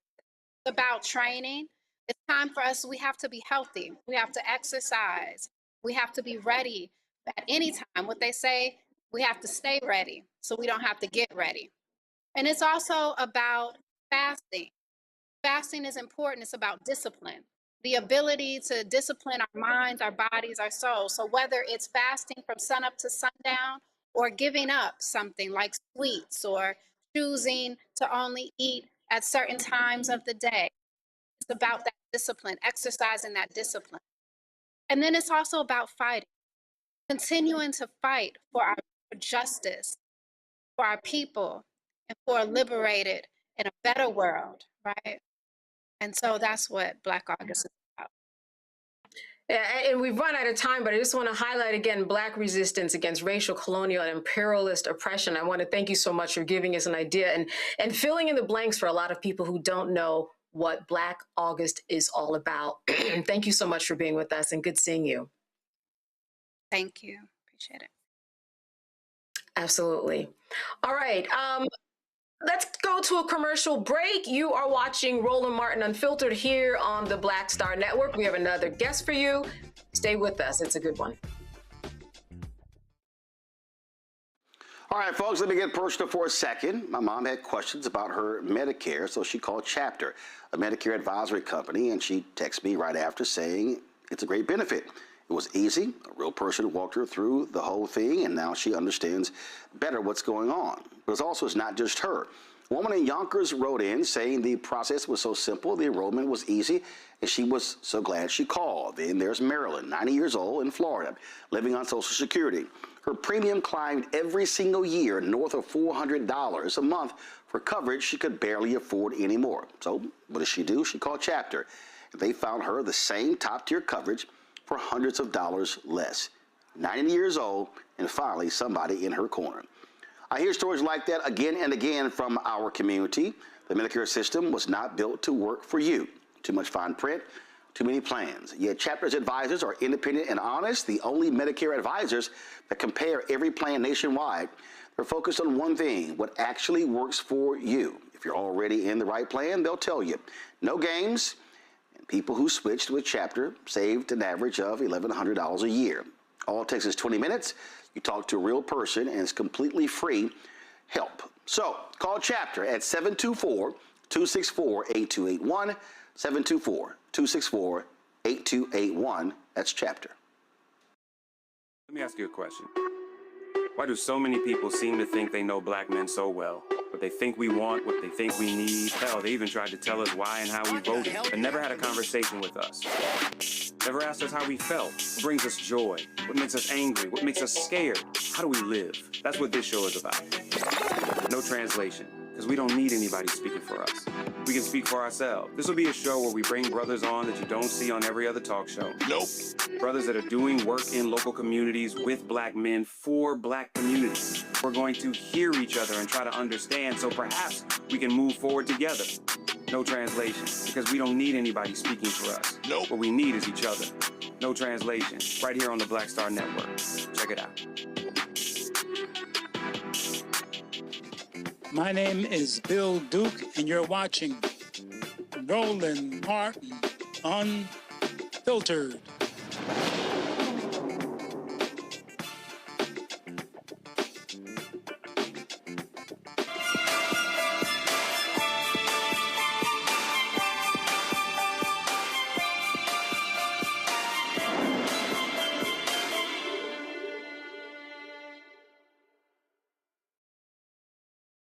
Black women nationwide are increasingly delaying motherhood into their 40s to focus on career and personal goals, achieve financial stability, and wait for the right partner. Now, according to the CDC's National Vital Statistics reports, birth rates are rising for women aged 40 to 44 in the U.S. About 12.5 per 1,000 women are conceiving.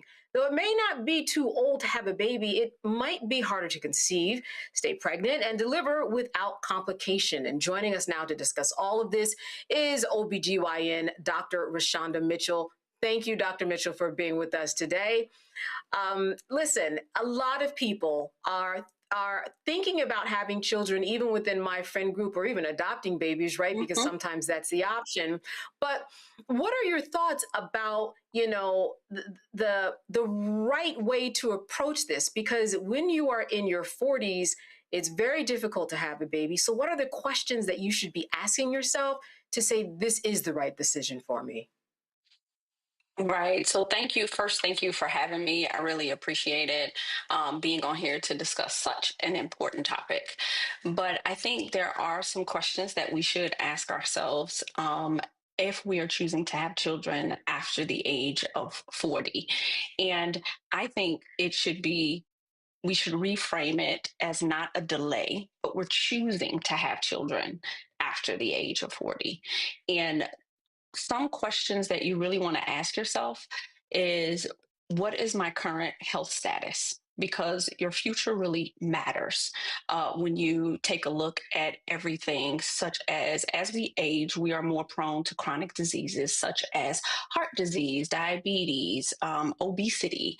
And so we want to make sure that we're in the best health condition that we can go into, because pregnancy is not benign, okay? It is a wonderful experience. However, it does put a little extra stress on the body. So from a medical perspective, I would definitely say you want to make sure that your health is in top tier shape. Second thing is to look forward to is, what is your support system going to look like as you choose to have or start your family later in life? Because there will be many of us at this time that you're going to cross paths of, if you have parents, you're going to be taking care of aging parents, as well as, taking care of your new baby and establishing your new family. So there will be that extra needed support. And so I know a lot of us have great girlfriends that we talk about having as support. So I think that is a wonderful thing. And the third and final thing is making sure that you develop a wonderful team to help you bring this beautiful bundle of joy into this world, because not only during the pregnancy, but in the postpartum and in the first couple of years of life, that's finding a doctor that you have a great relationship with, having a doula or a midwife or and other healthcare professionals that will support you through the journey and make sure that you see the end of it, and both of you all are healthy at the end. If this was the 1980s, 90s, people would not be talking about it in this light. What changed over the years? Was it culturally? Was it health-wise, that maybe we are healthier in some ways? What do you think has changed? A number of things that has contributed to it. One, we know that Black women have delayed fertility for years now because they wanted to establish themselves professionally and make sure that they were able to take care of their family. And so, one, the ability for women to take care of themselves and their family has definitely increased. We know that Black women are amongst some of the most educated people in this nation, as well as some of the top earners in their household. And two, let's not forget technology. Technology has also assisted in that, reproductive assistance. Now, many women who are seeking their career have the ability to freeze their eggs or freeze embryos and then go back and start their family later. So technology has definitely added to that. And I do agree, there is a culture shift. I just had the wonderful privilege of assisting in the birth of one of what I call my mature mamas, who is over the age of 45, bring her child into this world. And one of the things that she said is, I grew up with the idea that I must have a two household parent household. And with that idea, I had delayed having a child because I wasn't married then. But then she said my mind started to shift once I became a little bit more financially stable and knew that I could support the child and also build a support system, both male and female, to support this new bundle of joy that I would be welcoming into my life. So it is more of a choice that women are making these decisions after the age of 40, which I think is wonderful. But I do think there are some considerations that we should look at when we're doing this. Yes. One of the considerations in terms of, being healthy, what do you see? Is there a thread that Black women, from the studies that kind of have, or something that they generally go through that overall also keeps them back in terms of just health? What health-wise makes a woman really not a good candidate, or something that they need to correct before they get pregnant? So I'm a maternal fetal medicine physician. So I deal with high-risk pregnancies. This is what I do. And these are the numbers and the things that keep me up at night. And so like in 2004, the maternal death rate for Black women over the age of 40 was 148 per 100,000, where for white counterparts, that number was only 59 per 100,000. Now you have the same biology, the same time, age, but there are other things that play into it. And we know that racism is one. We know, and the system as a whole, but also we have to think about our starting health at 40. Some of the things and risk factors is that we need to look at obesity. We know that obesity can contribute to things like diabetes. We know that if you come into pregnancy with these things, that you are increased risk of having a poor perinatal outcome. You have to worry about preeclampsia. We know that's elevated blood pressures in pregnancy, gestational diabetes from being overweight. And let's not forget that as we age, you do have an increased risk of having a child with a chromosomal abnormality. Now, that doesn't mean it's the end all be all. We have tests for that. And the second part about that is that we know people with trisomy 21, also known as Down syndrome, are living healthy lives and going on to, have children themselves. So I think, medicine overall is evolving. So things that I would say really make a difference is managing your weight, managing your blood pressure, because cardiovascular disease is one of the leading causes of maternal morbidity and mortality in the United States. So managing those things, and diabetes or any other chronic conditions such as thyroid disease and things like that, making sure that, or autoimmune disorders such as lupus, which is very common in our community, making sure those are well controlled before we step into motherhood at that time. All right. Well, as we close, quick question, and that is this. For someone who might be watching, and let's say they're 47 years old, and they are in good health, what do they do right now to prepare? I would imagine it's a little different than someone who's 28 years old, or does it change much? Yeah, so, I would say see a fertility specialist right away. Do not delay. Some of us, we delay because we don't want to accept some of the realities and some of the difficulties associated with childbirth or becoming pregnant at such a late age. And so, overall, I think, of course, society, we need to, shift so that women can have their children at a younger age, but that's a whole nother topic. And then one of the things that I would say is like Black women, we are having babies at 40, not because we ran out of time. It's just that, we're having them because we finally have time to have them. And our job in medicine is really to make sure that the decision doesn't cost them their lives. And so right now, I would really encourage them to go see a fertility specialist, also known as a reproductive endocrinologist. Go see their OBGYN and build your team. You need somebody on your team like me, like a maternal fetal medicine physician who understands some of the risk factors that are associated with it. And also be honest with yourself. You may not be the candidate for the at-home birth because of some of the comorbidities associated with it. And if this is your last time at giving motherhood a chance, then you want to make sure that you optimize the outcome. And so being available for both, having medical care available for both you and your child is important and essential in that. Making sure you have a doula, make sure you have whether it's your partner or whether you have your family members there to support you in this journey is really important, because mental health is also plays an essential role in maternal morbidity and mortality. So the trend is to stay strong.